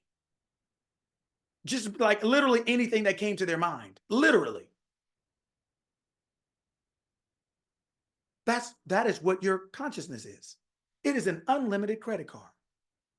What does the book say? I kill and I make alive. I wound and I heal. I am the Lord God, and there is no other to save you out of my hand. Your consciousness is either killing you or making you alive. Your physical experience. What Cisco is telling himself, what Latoya is telling herself, is essentially that immature teenager to its destruction, or that mature adult to its salvation. You will use that credit card. You will use your consciousness according to what you're aware of being. And when you swipe that card, there ain't no declining the credit card of heaven, let's say, or the credit card of hell. They both got unlimited credit. You can think whatever you want to think for as long as you want to think it. You want to know what you've been thinking, and you want to know what you've been thinking long enough? Take a look around your world. That's what you've been thinking about yourself, about your body, about your health, about your vision, about your hearing, about your money, about your friendships, about your every single aspect of life. God creates, God governs, God sustains and maintains. Period. There is no other. Your consciousness is that. So whatever you're aware of being, look around. That's what it is. If you don't like what you look around and see, change your awareness of being. In that area or overall, change what you are aware of being. Humanity waits till it says, well, I can't say I'm rich until I'm rich. Well, just imagine if God say, well, there can't be light until I see it. Well, who else is there to create it? Who else is there to create the light that God wants to see if it's not God itself? Who else is there to do that? Who else is there to change your life if you're unwilling to do it? Who else is there going to do that? Changing your life doesn't mean getting another job. It doesn't mean doubling up on your medication. It doesn't mean giving people a piece of your mind. Life, what do we say in the class during the week? If you knew where life is lived, you would change how you live. If you knew where life is lived, you would change how you live. If you knew that the physical thing you call life is lived in your mind and expressed in your physical world, starting with your body going outward, if you knew that everything that was going on in your hand first started in your head, then the only thing you would care about is what's going on in your head. You wouldn't care about the physical world the way you do. You only take care of your car because you know what it is and you know what it does for you. You don't try to make it a toaster or a TV. You don't try to make it something that it isn't. So you take care of it according to what you use it for. Your body is the same thing. A TV is the same thing. A car, anything physical in the world is something that your awareness of being uses to express itself. You would never think it was you. You would realize that it's yours, and you would realize that you are the authority and the responsibility on what it is or what it isn't, how you use it or how you don't. You would understand that.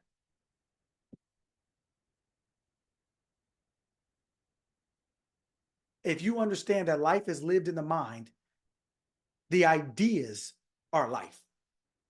They're options that you can have a physical experience with.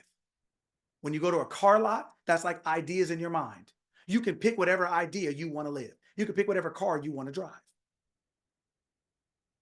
There's no good ones or bad ones. There's no right ones or wrong ones. Ideas are just ideas. The outcome of them you call good or bad, according to what your desired outcome is. But they're neutral. You didn't have to pick them. And you don't have to keep them. But without ideas, you get no outcomes. Without God, there is no what you call reality. But if we call this physical world reality, then what do we call the thing that creates it?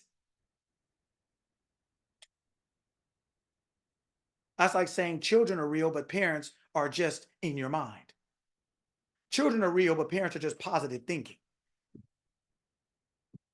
There is no such thing as positive thinking. There's no such thing. There's just thinking. And the outcome of the thought you choose, you call positive or negative, good or bad. But there is no such thing as positive. There's no such thing as positive thinking. But we had to say something because normal thinking is not. Normal thinking is against you. It's never for you. The way the world thinks is not for you. Not if you want to win. Not if you want to keep your blood pressure down. Not if you want to keep cancer off your back. Not if you want to keep debt out of your purse or your wallet. Not if you want to keep insanity out of your mind. Not if you want to keep anxiety off your nerves. If you think like the world thinks, this is not religious as far as connotatively, but it is as far as denotatively. The true word religion, Latin word religare, right? Which means three things, right? It is a birthday party, is a religious ceremony. It is a ceremony that is given in acknowledgement of something. You're aware of something. You're aware that this person is turning older. Why do you think religious places have so many ceremonies? They're celebrating an awareness of something that most of you don't know. But it's still a religious ceremony. A second one, it means to understand something from like grinding it down from a brick to a powder. You understand exactly what this is. You know exactly what this means. That's religious. And then it means continuous. When somebody says, I work out religiously, or I meditate religiously. When someone says they do something religiously, it means consistent, constant, pretty much without fail. That's what religion and religious, that's what that means. It doesn't mean, oh, you're trying to be religious. What? If that were the case, that's good. But since we don't know what religious means, we think that means bad. Religion is just a knowledge of yourself. That's what all knowledge is about. It's to lead you to yourself, back to you. Not away from you, to you. How can you lead yourself away from yourself and be free? How can you let go of yourself and be free? If you don't know who you are, what you are, if you don't know those things, you're not free. You don't need to be behind bars to be in jail. Get a bill you can't pay. Get a cancer diagnosis. Lose your job without understanding. See what happens then. You're in jail just like people in Pelican Bay. And if it's bad enough, you'll feel like you're on death row. What do you think anxiety is? What do you think depression is? What do you think all these things are? They are states of mind that you occupy long enough and they become chronic. Because your thinking is incorrect.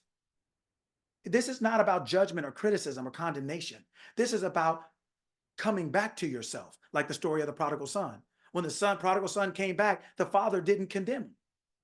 Your consciousness, your awareness of being does not condemn the mistakes of your humanity. Only you do that and said God does it. You do that to you and said it's God doing it to you. Well, both of those are true. Meaning because of who you are, God is doing it to you because that's really who you are in human form. But it's you, your humanity, that won't let it go. You won't let it go any more than your friends will let it go. Oh, you just don't understand. Oh, I just don't get it. Well, you just don't know what happened. You just don't this. You just don't that. Well, okay. If you won't let it go, it won't be let go. No problem. But if you don't like it, why are you keeping it? If it's that bad to you, why are you so hell-bent on keeping it? You like Tom Cruise in Mission Impossible, holding on to depression, holding on by the side of it, holding on with draft and wind. You holding on over cars coming at you. You will hold on to some depression, to some poverty, to some sickness, to some anxiety. You will hold on to things that don't do anything for you, only something to you. You are hell-bent on taking this medication for life. You're not even interested. Well, they told me there's no cure. They told me there's... So let me get this straight. Somebody told you there's no way this could be different for you, and this is your life, and you're going to just be like, yeah, I guess you right. Over my life? No, absolutely not. No, this is my life and I got to live it, and I got to stay with depression forever? I got to stay with high blood pressure forever? Stop the cap. Absolutely not. Put the sombrero down, just put the tent that's on your head, put it down. Take it off. That's no way to live. You can live that way. That's no way to live. Why do you think it feels so bad? Because it's incorrect. It's common. It has been normalized. It's not normal. It's been normalized. It's common. It's not correct. These are just ideas. Cancer is just an idea. It has a blueprint of how it functions. It has awareness of what to do to the body. So does success. It's an idea. It has a blueprint of how it functions. If you choose that, you'll get that. If you choose all these other ideas, you are going to live with them. That's the only freedom you have, is the ideas you choose. That is not positive thinking. That is thinking. But thinking is a skill that most people don't practice. So when I said to that person, oh, well, why do you smoke? I have anxiety. Who is I? People don't even know who I is. How does God have anxiety? What kind of stupid foolishness is that? That's insanity. And you wonder why it feels so bad. How is insanity supposed to feel? Like sanity? How is bad supposed to feel? Like good? Like, what do you think is going to happen here? I does not have anxiety. It's not possible for I to have it, in the sense of, yeah, it could choose it, but it would never do that. But you chose that. And God said, okay, let there be. You swipe the credit card. Your parents paying for it. Why do you think they don't give you credit cards when you're 16? Because they'll know you do more to yourself than for yourself. And they don't want to go down with you. And they can't hold you responsible.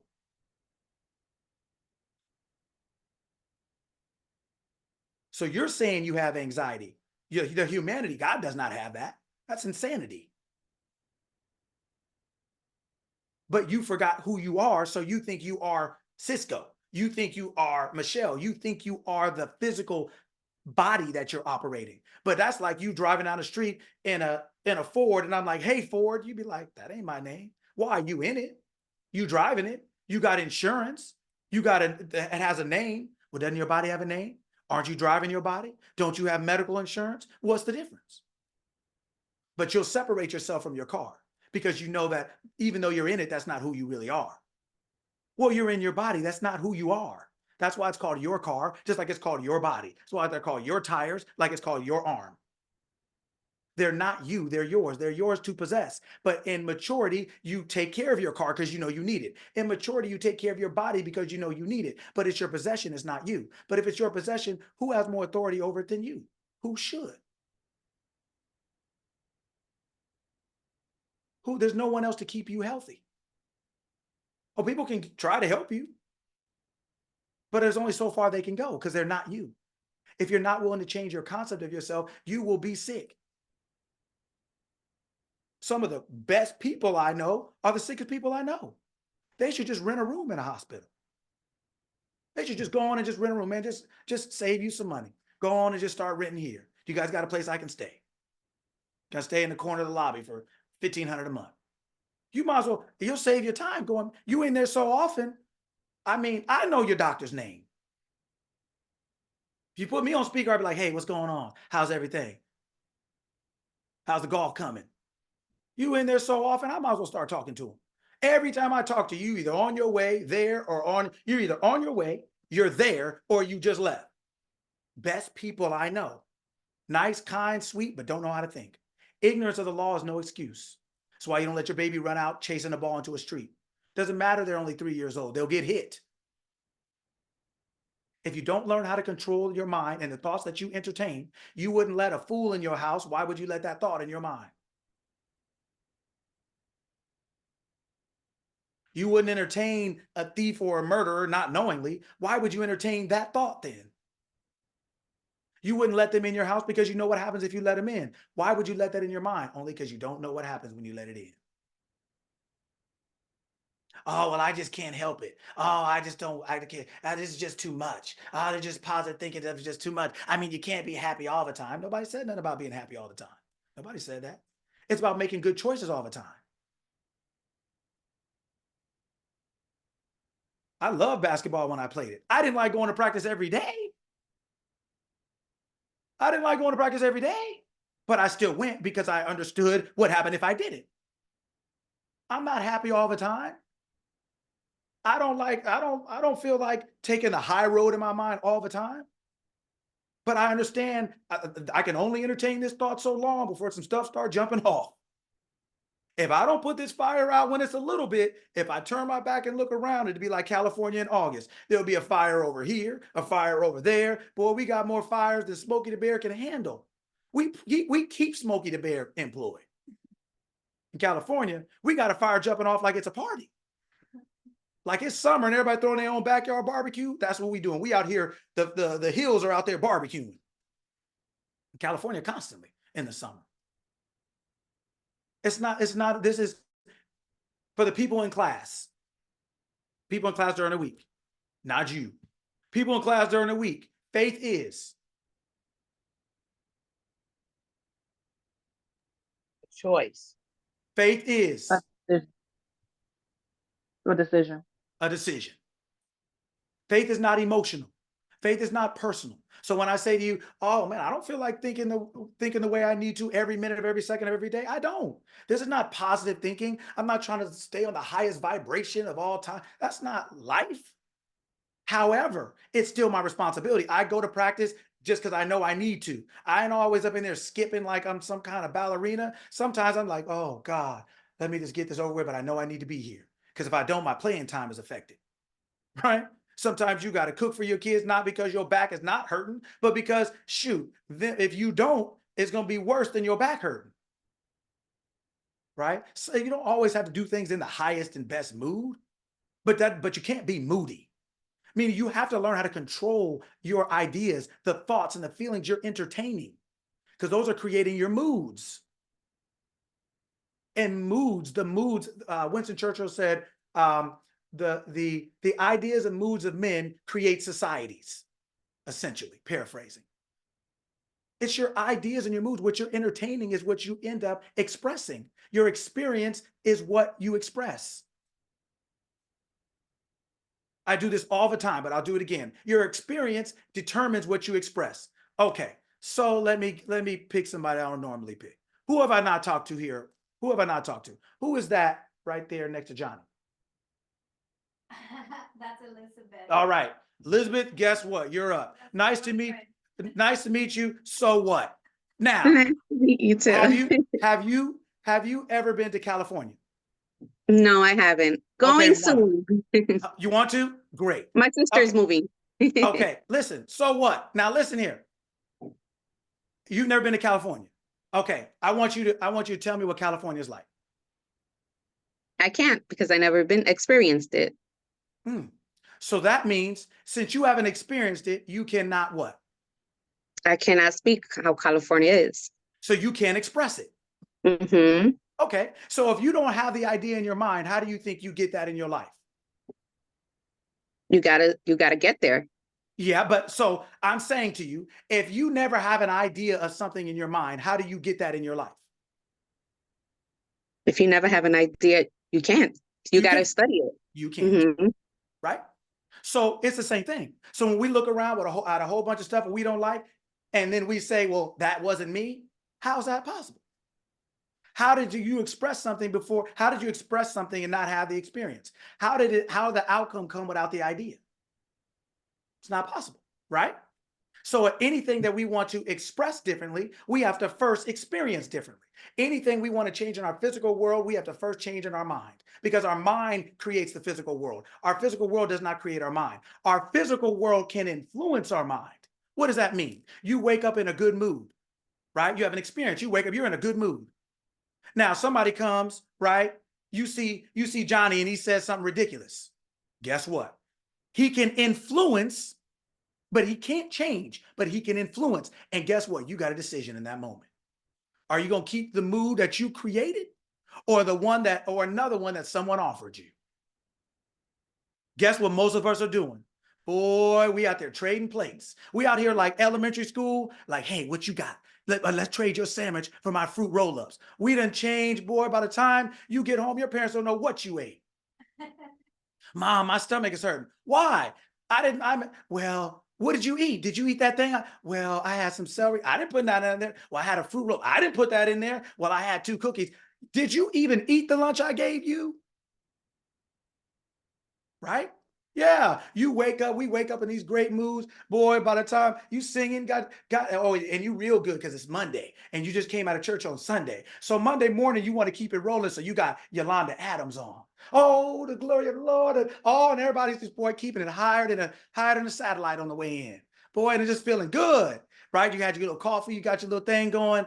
11 o'clock, boy, your boss send you an email and something, and boy, now you messed up. Boy, now you done messed up. And then all of a sudden now it's Monday. Oh, it's a terrible Monday. Oh boy, I mean, just emotions fell off a cliff. You were higher than a satellite, boy. Now you lower than the ocean floor after one email. How many of us can choose what we think and choose to keep it no matter what somebody else does? The answer is -0.0 negative. Most of us can't do it. But so then why do you think why do you think most people, okay, let's ask another question. Let's see, who else can I pick on? Okay, who is that driving? That's Cheryl. Are you available?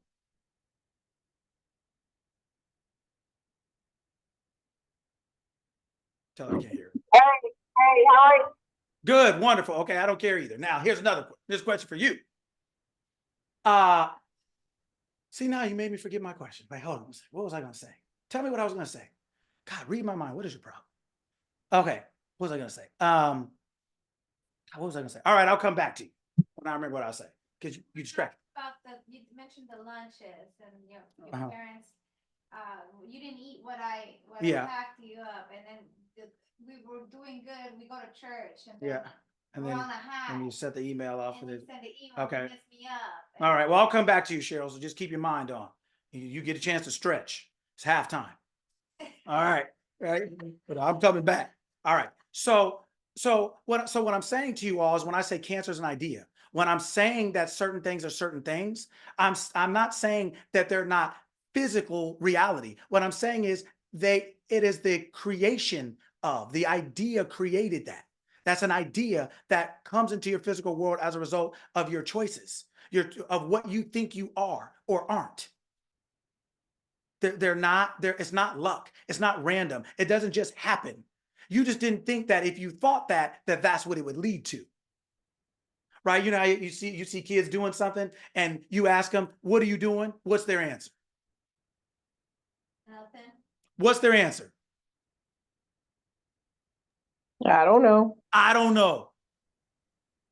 Now, isn't that funny? I bet whoever said that, I don't live anywhere near you, and you still know the same thing I know. I experienced it yesterday with my goddaughters. I'm just like, what are you doing? What happened in school today? I don't know. I don't know. I don't know.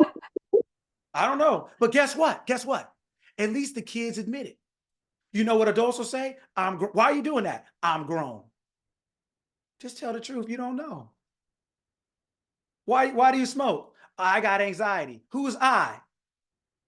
They won't say I don't know. They won't say that. They'll say I'm grown. They have learned to try to finesse it and try to come up with a better answer. At least the kids will tell you off the jump. They save you time. I don't know. I don't know. It looked good. It sounded good. I mean, I couldn't resist. I don't know why I did. I just had to have it.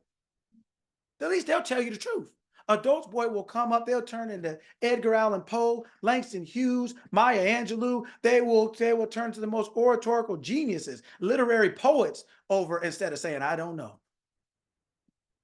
But we don't know any more than a kid doing. We don't know why we do what we do for the most part about most things. We've just learned to make I don't know sound better or sound like it's not like I don't know. But it's still I don't know. Still I don't know.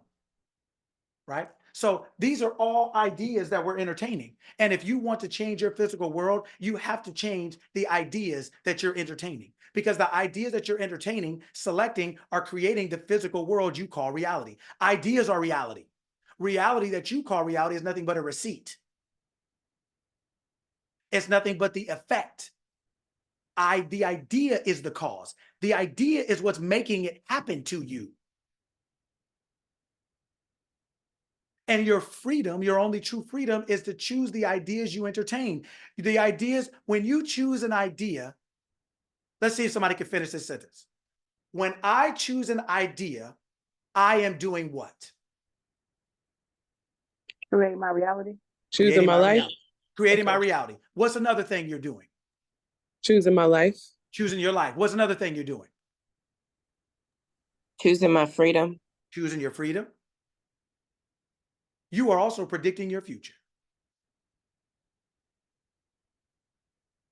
You're using the present to choose something that you're going to become. What you call become is future. So we're saying predicting your reality. You are predicting your reality. An idea is a reality. And if you choose it, it's only a matter of time for that to become what you call physical reality. The idea is reality. The choice is the expression of it. I now choose that. Like we talk about, grocery store is reality. What you choose becomes what you call the expression of reality. But the chips are there whether you choose it or not. The chips are there before you go. Isn't that why you go to the store? Because something already exists that you don't have to create, that you're just going to choose. You're not creating anything. Creation is finished. Creation is finished. Just like at the grocery store, it's finished. That's why you go. It's finished. You are only selecting that which already exists. That is freedom. Everything is already done. The ideas are just choices. They're movie trailers. Do you want to see this? Do you want to be this? Do you want to do this? Do you want to have this? That's all it is. And your only freedom is to choose. Yes to this, no to that. Yes to this. I used to want that. Now that's out. I'm going to pull that plug. Now I don't want that anymore. You do realize you have the freedom to quit. No, well, no, that's not the word. You have the freedom to stop. You can say no more of that. Do you all realize that you can stop? that you don't have to keep going? Do you actually realize that? Just like when I asked that person, hey, why do you smoke? I have anxiety. Well, who is I? Okay. Do you really realize you can stop? Like, actually, don't just say yes because, oh, praise the Lord, yes, woo, yes, I can stop. I can be, yes. No, no, no. Do you actually realize you can stop? You can stop. You don't have to do that anymore. You don't have to be that anymore. You don't have to have that anymore. You don't have to. You don't have to. You can. And most likely you will continue to, unless and until you realize I don't have to, therefore I'm not going to. That's over. That's enough. Stop. No more. I am now not that anymore. I am now this instead. But do you know what makes change easy? Do you know what makes it easy or easier? Do you know what makes stopping easier? What makes stopping easier? Willingness. Knowing who you are. Okay. All Willingness. right. That's true. And we'll say that again. Willingness. Willingness. Willingness. When the Willingness is pain nothing. is too hard. Huh? When the pain gets too hard. When pain gets too hard. Yeah, but a lot of people, I mean, high blood pressure for life is hard. People don't stop that. God is so strong in humanity that humanity can go through a whole lot of stuff, don't they? You ever seen somebody working a job for 30 years that they hate, 30 years straight? You ever seen somebody limping for 15 years straight and won't use a cane, but they gonna limp it? So humanity has mastered the art of suffering. We've mastered it. We've been doing this for a long time. That ain't it. What makes change easier? When others Sadness. change around you. Okay. When it's a group thing. Okay. Yes. Okay. Talia said no. When you change your life, change your mind. Okay. Yeah, but change it. But so then what's the key word in that sentence? Change. Change. Change to what? If you don't have something better to change to, why? Why? You should stop smoking. Okay, but now what? All I did was give up something. What did I get? What is gonna, we all, oh, you shouldn't do that. Okay, what should I do instead? Why do you think it's hard to give up things? Because I don't have nothing better I'm getting. Find something better. What do you want to be more than what you are?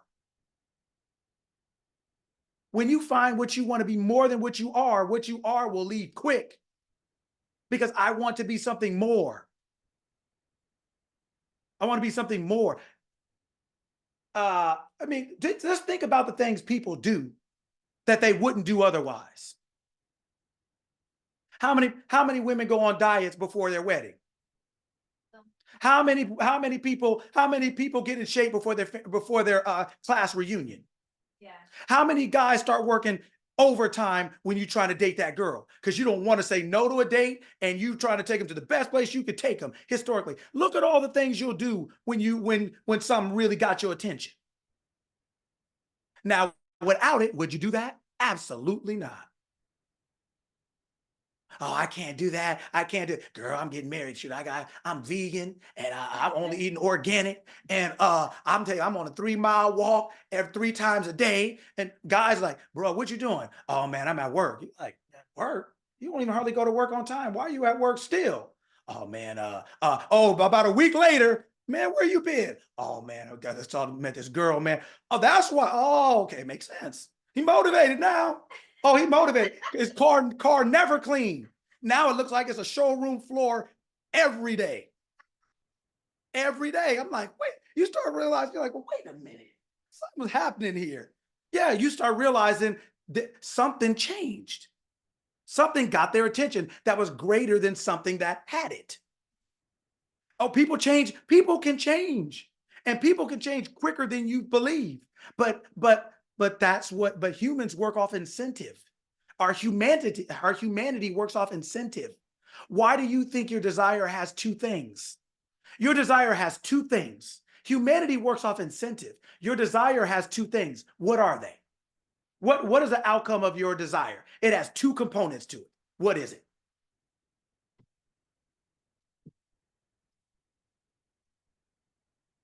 repeat that? Or reword that So question? humanity works off incentive, Okay. right? Good or bad? Right? Okay. So it's incentivized to do something, right? So you on that diet, you on here working 3 shifts, you on here got, right? You right? So you doing everything. You driving Uber with an Amazon vest on, right? Trying to just get it both at the same time.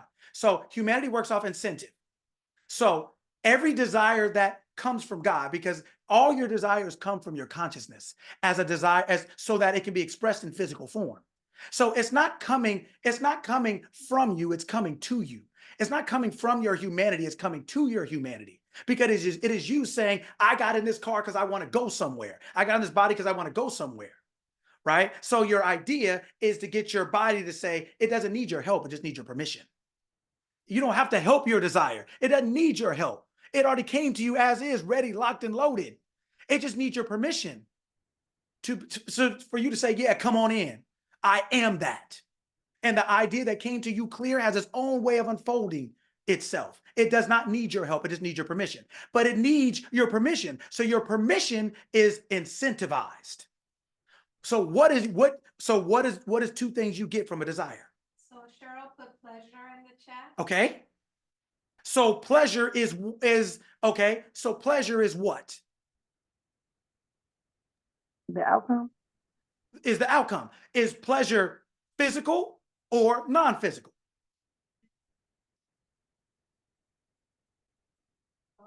It's an Yeah, emotion both. or a feeling? Yeah, it's two versions of the same thing. The pleasure for the human is the physical thing you get. The car, the girl, the wedding, the purse. It's the physical thing. The feeling you get from that physical thing is what God gets. Devane said you get an emotional response. Emotion is invisible, just like God, just like I am. That's what you get. Humanity gets what it can see. The car, the purse, the wallet, the shoes. So there's always 2 components to a desire. There's the physical thing, that's for humanity. And there is the way it makes you feel, the emotion, that is for God. That's why I said, when you pick a different idea, a motivation is just a different idea. It's something different you see or a different way to see it. And once that hits, doesn't it work? Doesn't it work? I mean, people don't even like you and will buy you something for Christmas. Right? You change your idea. Well, it's the holidays. You're working off a different idea. Didn't it get you to do something different? 2 weeks, they couldn't have asked you for it in October. Now it's December and you Santa Claus all of a sudden. Now everybody getting a gift. You wouldn't even let a person get a parking space. You wouldn't let them borrow your coffee mug. You wouldn't let them do nothing on Christmas. You got a gift and it's got the nerve to smile. Yeah, here you go. Merry Christmas. Yeah. Merry Christmas, bro. Like 2 weeks ago, we were squaring off in the back. 2 weeks ago, we were squaring off in the back. But in the holidays, everybody willing to let it go. That good eggnog get into you, and you let a whole lot of things go, huh? Come on, man. Let's tell the truth. That's what we hear. Tell the truth. Come on, that's it. They got good mood got into you. You're gonna get that vacation. You're gonna get off for a couple of days. Everybody's okay on the way out. Ah, girl, yeah. I'm gonna see you in 2 weeks. Yeah. Yeah, before you knew you were going on vacation, if she would even looked at you wrong, you would have thought of it, man, if I could just put a little something in her coffee. 2 weeks later, you're on vacation and you smile. It's just motivation, just different idea. You're entertaining a different idea. Right?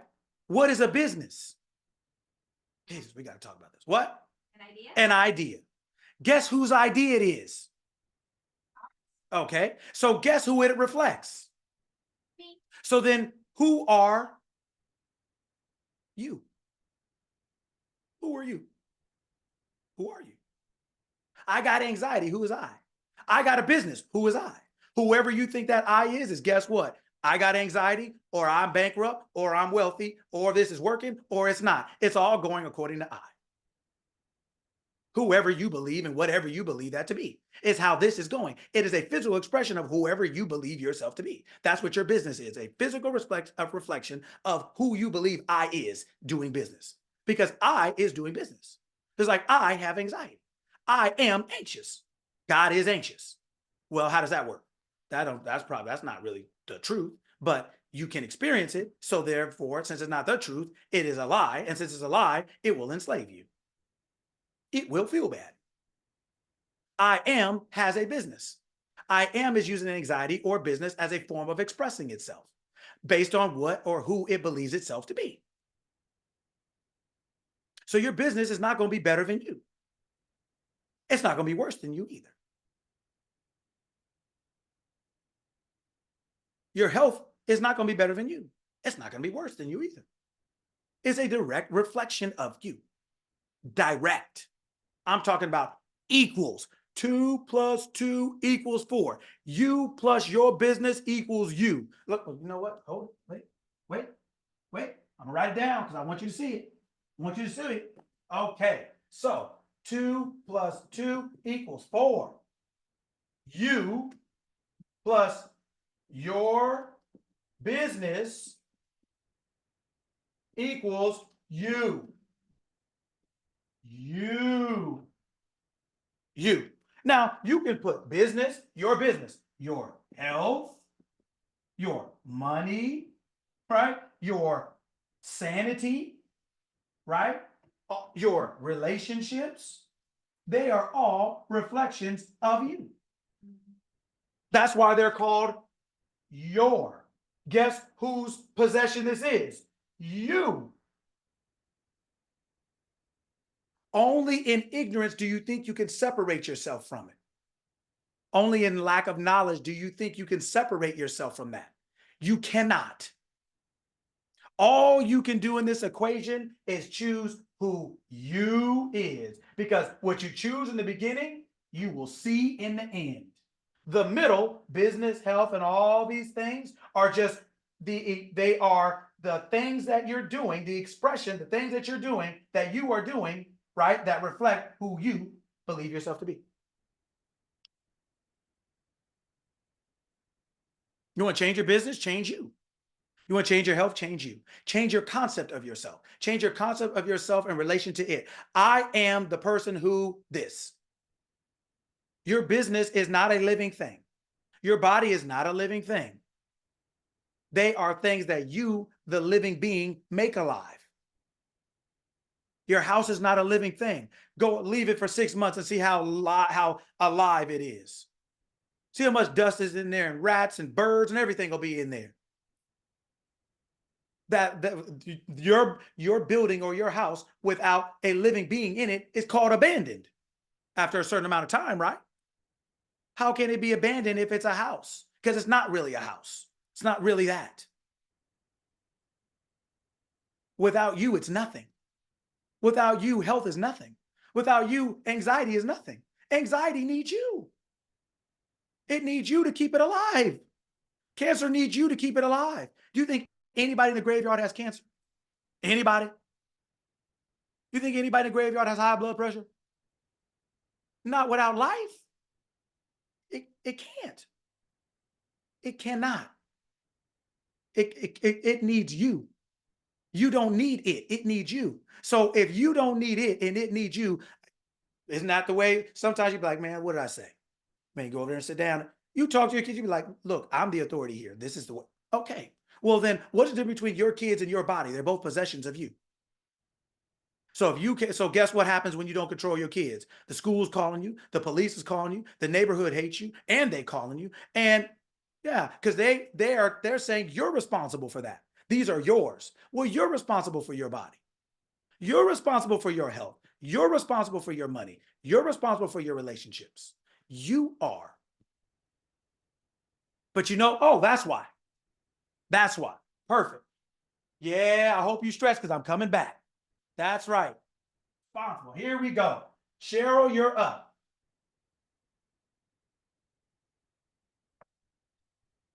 What does responsible mean? Responsible?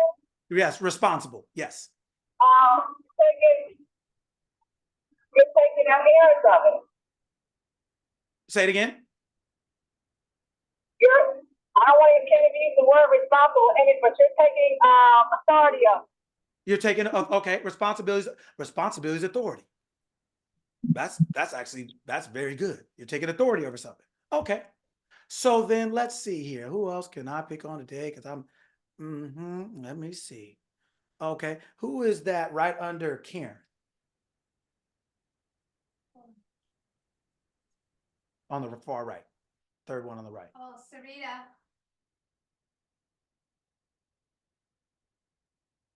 Are you here? Yes. Yeah, that's right. That's right. So what? Here we go. Now, if responsibility, let's just say, is authority, why are people irresponsible? Because they're not taking authority. They're not taking accountability for what it is they have to do.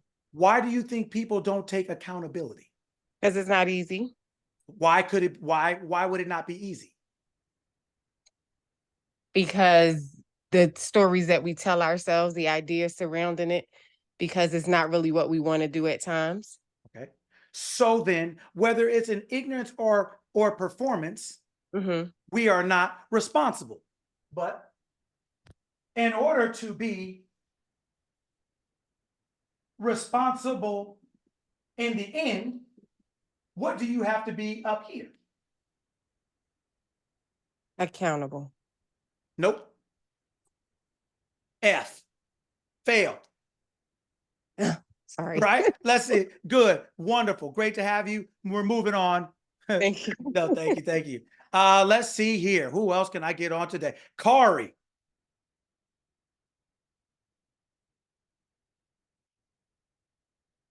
Yo, I'm here.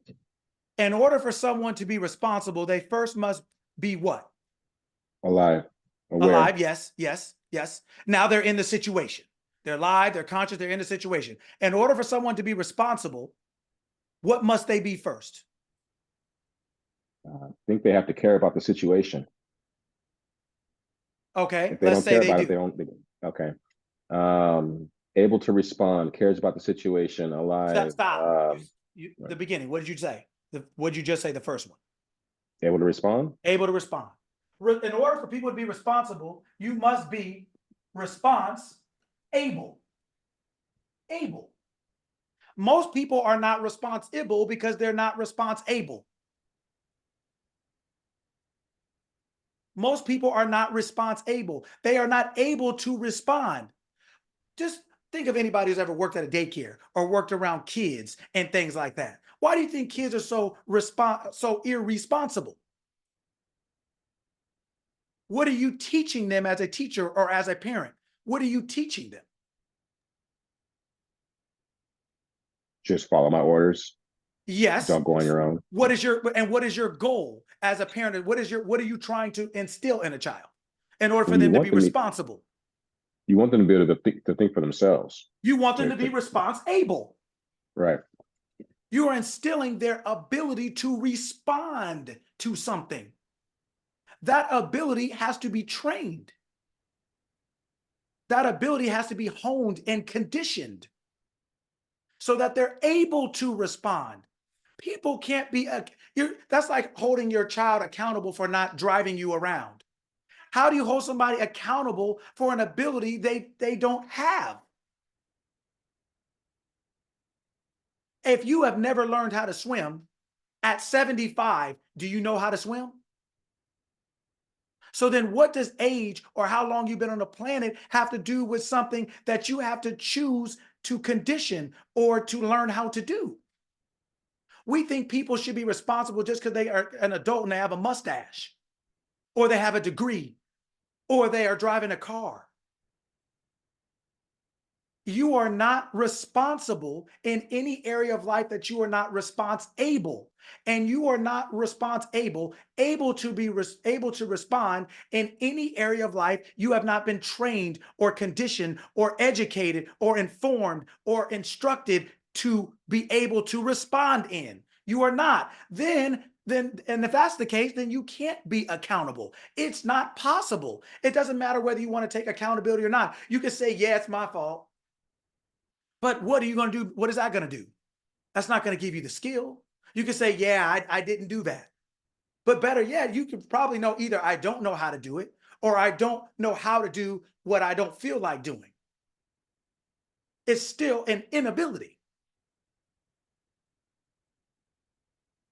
In order to be responsible, you have to be response-able. And once you're response-able, then you can be account-able. Response-able, account-able allows you to be responsible and accountable. But response-able and account-able is internal. That is something you have to be in order to express the able to others. You have to be able before the able. The able is you. The able is what people get because you are. You are response able. You are account able. Therefore, to others, you're able to be responsible and accountable.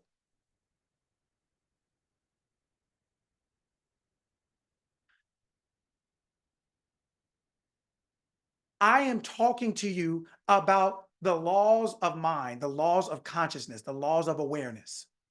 I am saying to you that I talk about this, like you guys heard me rant last week. I could talk about health, history, law. I could talk about, we could do this for a year and a half straight, just like we do that. Any one of those topics I could talk about for a year and a half straight. Question. Does anybody know that Christopher Columbus was Jewish? Anybody know that?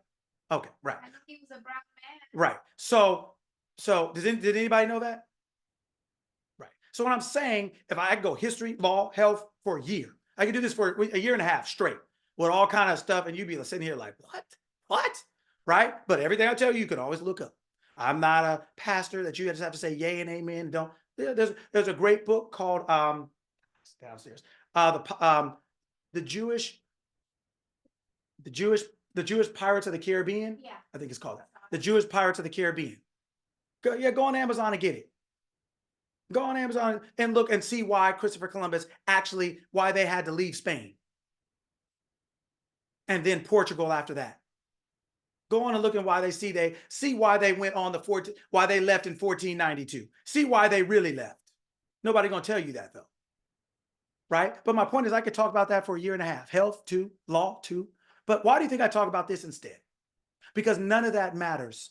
All the thing that matters the most is what you think and the ideas you're entertaining, because it governs everything you do.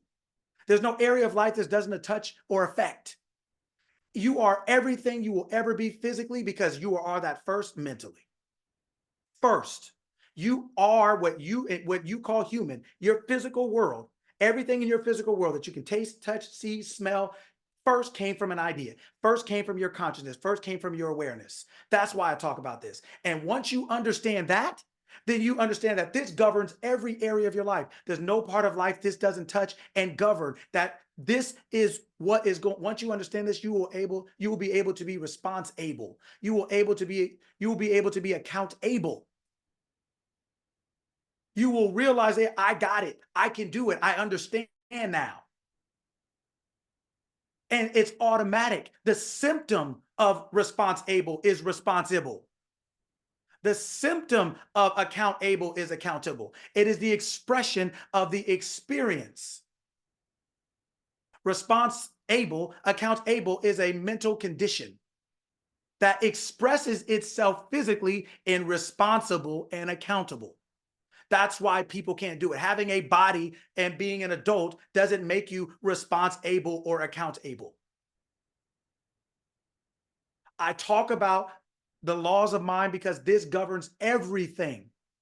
And once you learn how to think, once you learn how to choose the ideas that you want to become physical reality, once you understand that whatever you think and tell yourself consistently is true, once you understand that whatever I keep telling myself is already in my physical world or will become, that is a law.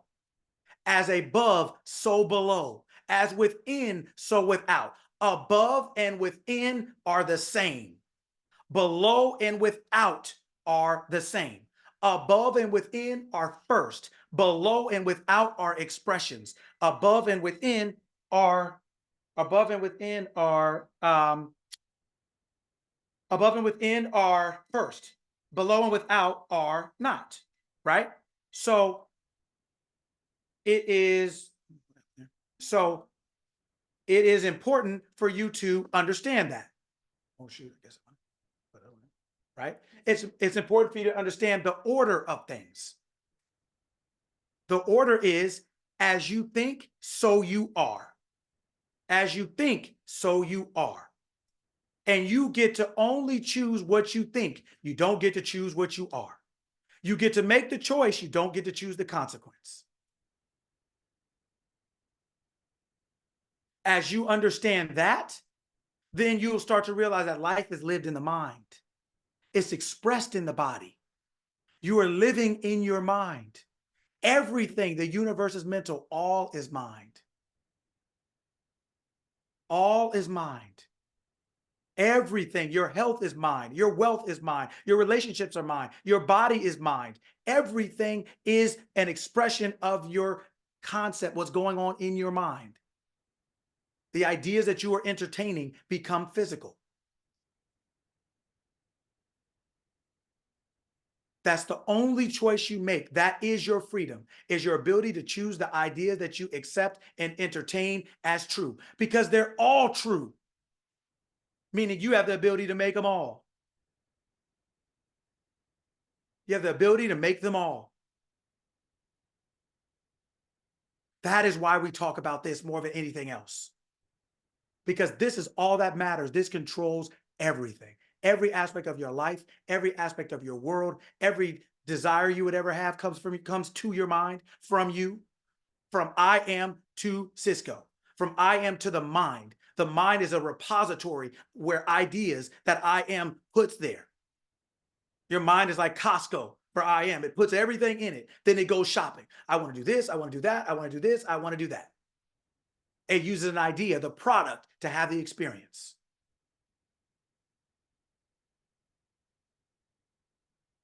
If you can understand this, you can realize that it's just an idea. You can choose anything you want. And if you choose that, you'll have the physical outcome of that. If you choose wealth, you'll be. If you choose health, you'll be. If you choose it and you stay with it. If you understand the laws of mind are, whatever you tell yourself is true is true. And if you can tell yourself long enough that, if you keep telling yourself long enough that, you will either already be it or you will become it. You do not need proof in order to have an outcome. You're always assuming ahead of your evidence. That's what faith is. It's a belief. It's a belief or an assumption without proof. You can't live without it. That's not a connotative. That's not a religious thing as people use the word religion. That is a life skill. That's a lifestyle. You are always assuming things. Just like Cheryl driving her car, she's assuming if I put my seatbelt on, I'll be safe. She's assuming if I stay in this lane, nobody will hit me. Those are all assumptions. You don't have proof. You don't have proof of that. You're just assuming. Right? But we're always assuming things. And the goal here is to choose what you assume, because what you assume without proof, if you keep assuming it, that's how it works in this non-physical to physical interaction. Right? All right. Got a couple more minutes, got an announcement at the end, so a couple more minutes. Does anybody have any questions, comments, or anything before I make the announcement? I let you all go on this fine Saturday. I just hold on. My happy music's on right now. Hold on. I just wanted to personally say I appreciate you for the calls and the inspiration and the things that you have done to lead me to be better. I just want to say I finished my 9th grade year of high school. I wrapped it up, passed. Shout out to my mom, Sparkle Bailey, the networking housewife. Love her to death. She's always been there for me. Shout out to Coach Lucky. Shout out to Miss Vero for helping me with my business. And on top of that, I just got an email this morning back from my parents saying that I just made my Astros team. So basically, it's a team that's represented and sponsored by the Astros. And out of 400 people that tried out, I was one of the best kids there, and I made the team. So this is just really good for my mental, very good for my summer. And so I just want to say thank you. Thank you for everybody that's been supporting me. And yeah, have a great rest of your day. Thank you all. Man, congratulations, brother. Congratulations. Thank you. And I'm sure all of us, as we're learning this, wish we had known it when we were your age, because we can still be anything from where we are, but you're decades behind us. So you just got more time to do it, right? So keep doing what you're doing, and congratulations, man. That's what this Thank is y'all. for. That's what this Thank is for. y'all. Congratulations, brother. Means a lot. Yes. Thank y'all. Wonderful. All right. I just want to say I appreciate that young man coming on, because that was a part of the question that I was going to say, is I have a 16-year-old, and it's like, how do you get these thoughts into their mind earlier and sooner and quicker, so that they have a learning curve, instead of going through finding out at 47 like me. I tell people all the time, right? The parents that I work with and stuff like that. I tell them, just like a teacher in class, whether it's high school or especially college, high school and college, you just like they have a syllabus. You have a parental syllabus. You sit there and you say, what do I want my child to know today, or about, or in this time in life, 17, 15, 19? What do I think they need to know? Right. And then, okay, and according to what I think they need to know, then what information can I present to them that will awaken those abilities within them? Because they already know how to do everything we want them to know, but those things don't pop on until they're necessary. A baby knows how to read. We're not teaching them really how to read. What we're doing is we're providing opportunities where their ability to read now is awakened. Right. So what you do now is you're looking for opportunity. You're saying, okay, I want them to turn this on. I want them to learn how to do this. So now I'm going to present them the information, AKA the opportunity that they can use to now become aware of something. Right. So what are you going to do? Is it a book? Is it conversations? Is it a class? Is it a team? Are there chores? What is it? What medium are you going to use to introduce the type of information or experience that you want them to have? And so then you go looking for those things, whether they're books or classes or whatever else it is. It's you getting an idea of, okay, I'm the teacher and my job is to make sure that they are whatever I want them to be at the end of the day. So I'm now going to take this in time and say, okay, at 15, I want them to know this. 17, I want them to know this, that, or the other. And then you just look for opportunities that allow them to bring all the gifts and the abilities within them out, because now they're necessary. Now they're, now they're appropriate. Right. Thank you so much. You're Thank welcome. you. My pleasure. My pleasure. Thank you.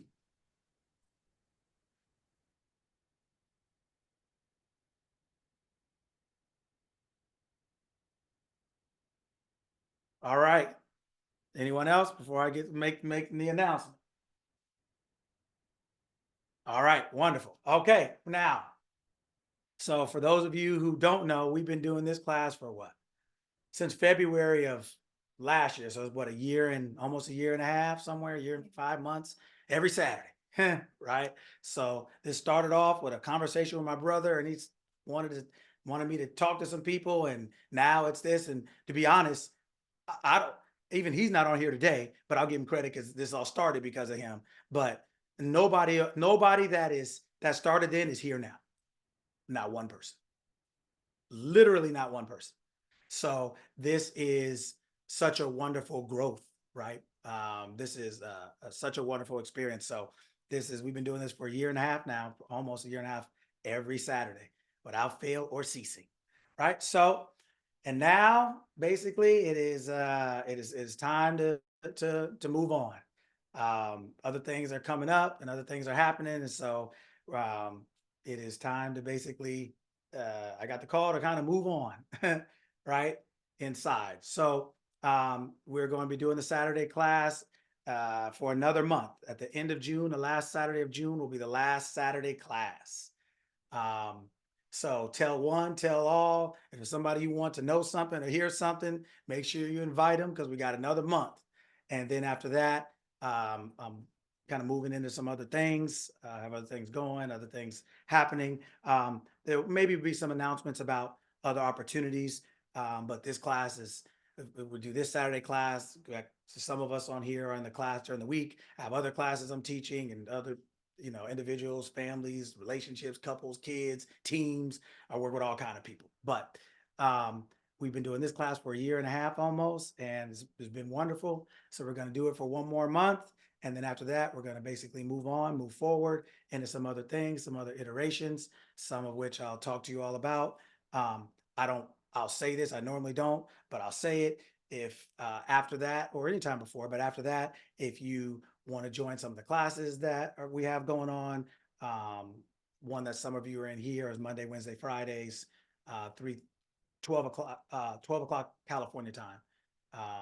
Monday, Wednesday, Friday, there's a class or there's a club, the Mentality Club, where we talk about this 3 days a week, right? To basically keep our mind going. Or if you want to, work with me personally, you can go on the website. I usually don't really get all off into this because I just don't, but I'm saying it now because, we are going to have one more month of this class, and it won't be the same as it was. There's some other things kind of moving and shaking. So just want to let you know that there are the classes. And if you want to work with me personally, you can go on the website and schedule stuff and whatever. But we're going to have one more month of class.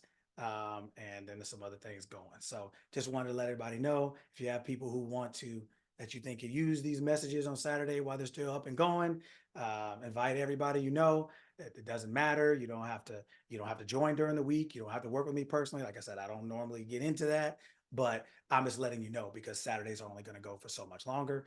So if you want to get access to me directly, that's how you would do it, or some of the other classes that we do have going on.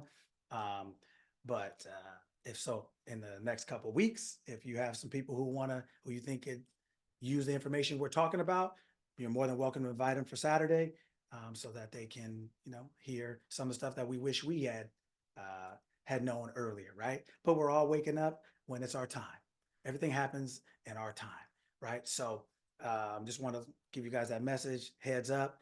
I think it's the 29th is the last Saturday in June, I believe it is. Or whenever that is, that's when it is, the last Saturday. So just want to let you guys know, give you a heads up. You got a month notice, so invite anyone, come one, come all. Right. So as always, man, love you all, appreciate you all, respect you all. Thank you for so many new people I see on here. It's wonderful to have you. I'm glad that somebody invited you. And like we always say, we've practiced today. You've had the information, whatever information that you could take and assimilate, try it, put it out.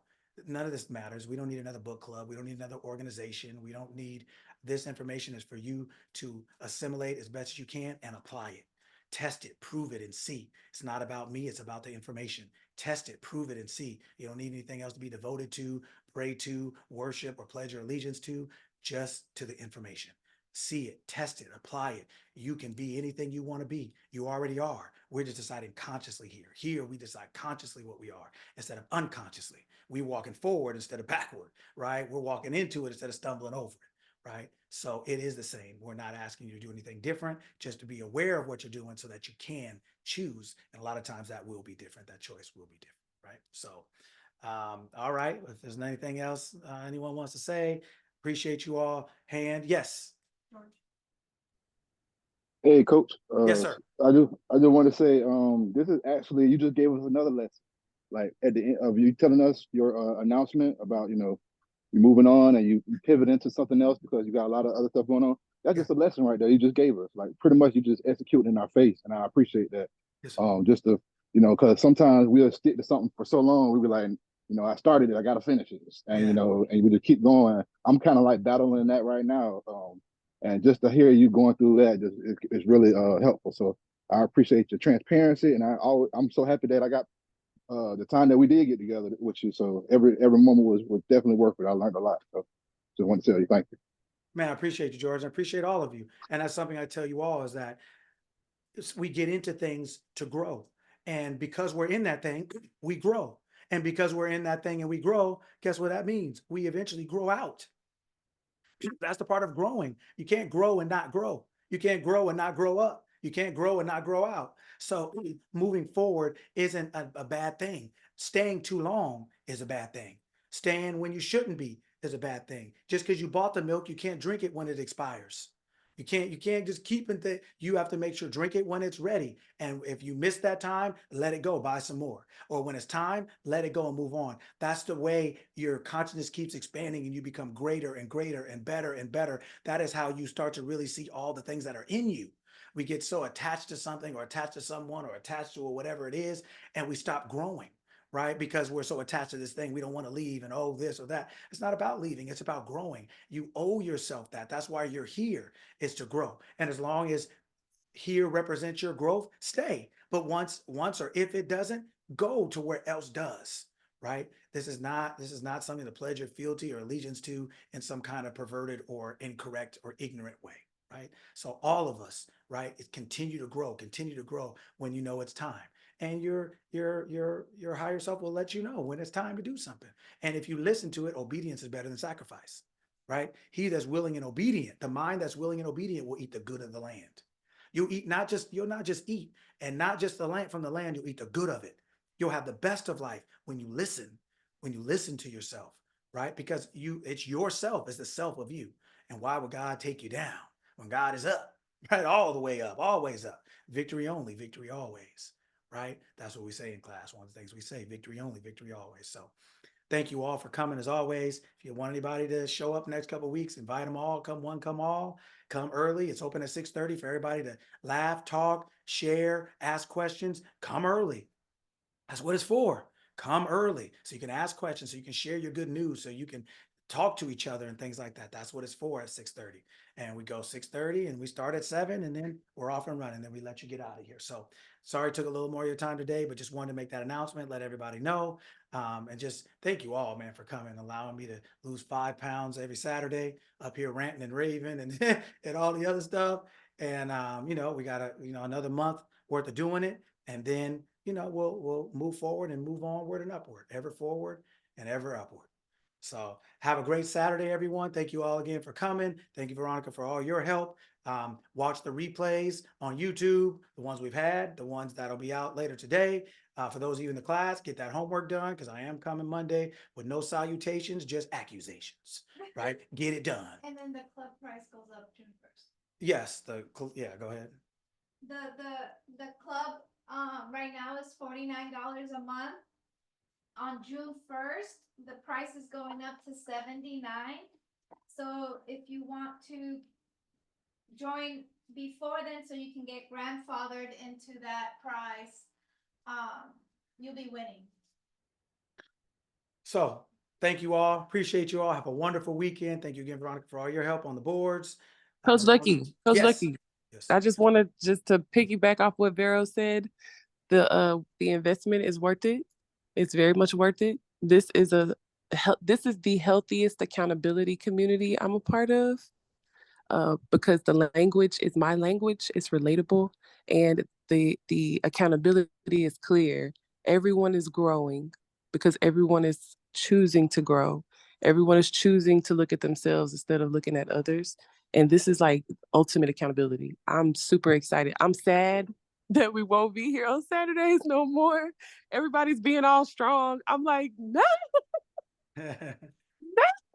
But it's okay because I'm in the mentality club. So I'm in the academy. So y'all need to come over there. If you're not a part of it, you're tripping because it's lit over there. Okay, that's it. The other thing, everybody, is that the growth is immediate. The quantification of the growth is upon each individual, but the growth, your growth, is immediate. I thank you. I'm blessed, and oh well, Saturday's out, but weekdays are in. New things are coming. What Miss Karen is saying is that it's magic right before your very eyes. Like you see your own transformation happening immediately. Please, if you have not, click that link and get on in before the price go up. And when the price go up, still get in. Yeah. Oh, that's right. Well, wonderful. Well, thank you all again. I appreciate you all. Thank you for letting me sweat up here 5 pounds a Saturday and let me rant and rave to you. I look forward to this more than all of you. I can't wait to see you all. Can't wait to talk to you all. It's just the joy of my heart to have this, to come together for all of us to reason and laugh and share and talk to each other. I may be talking the most, but I'm not the most important. We're all important, all of equal value. And I just appreciate all of you for being here. So thank you. Thank you for letting me yell at you and scream at you and everything for 2 hours. So have a wonderful rest of the day. I'll see some of you on Monday. I'll see the rest of you on Saturday. Come one, come all. You practice, go out and play, test it, prove it.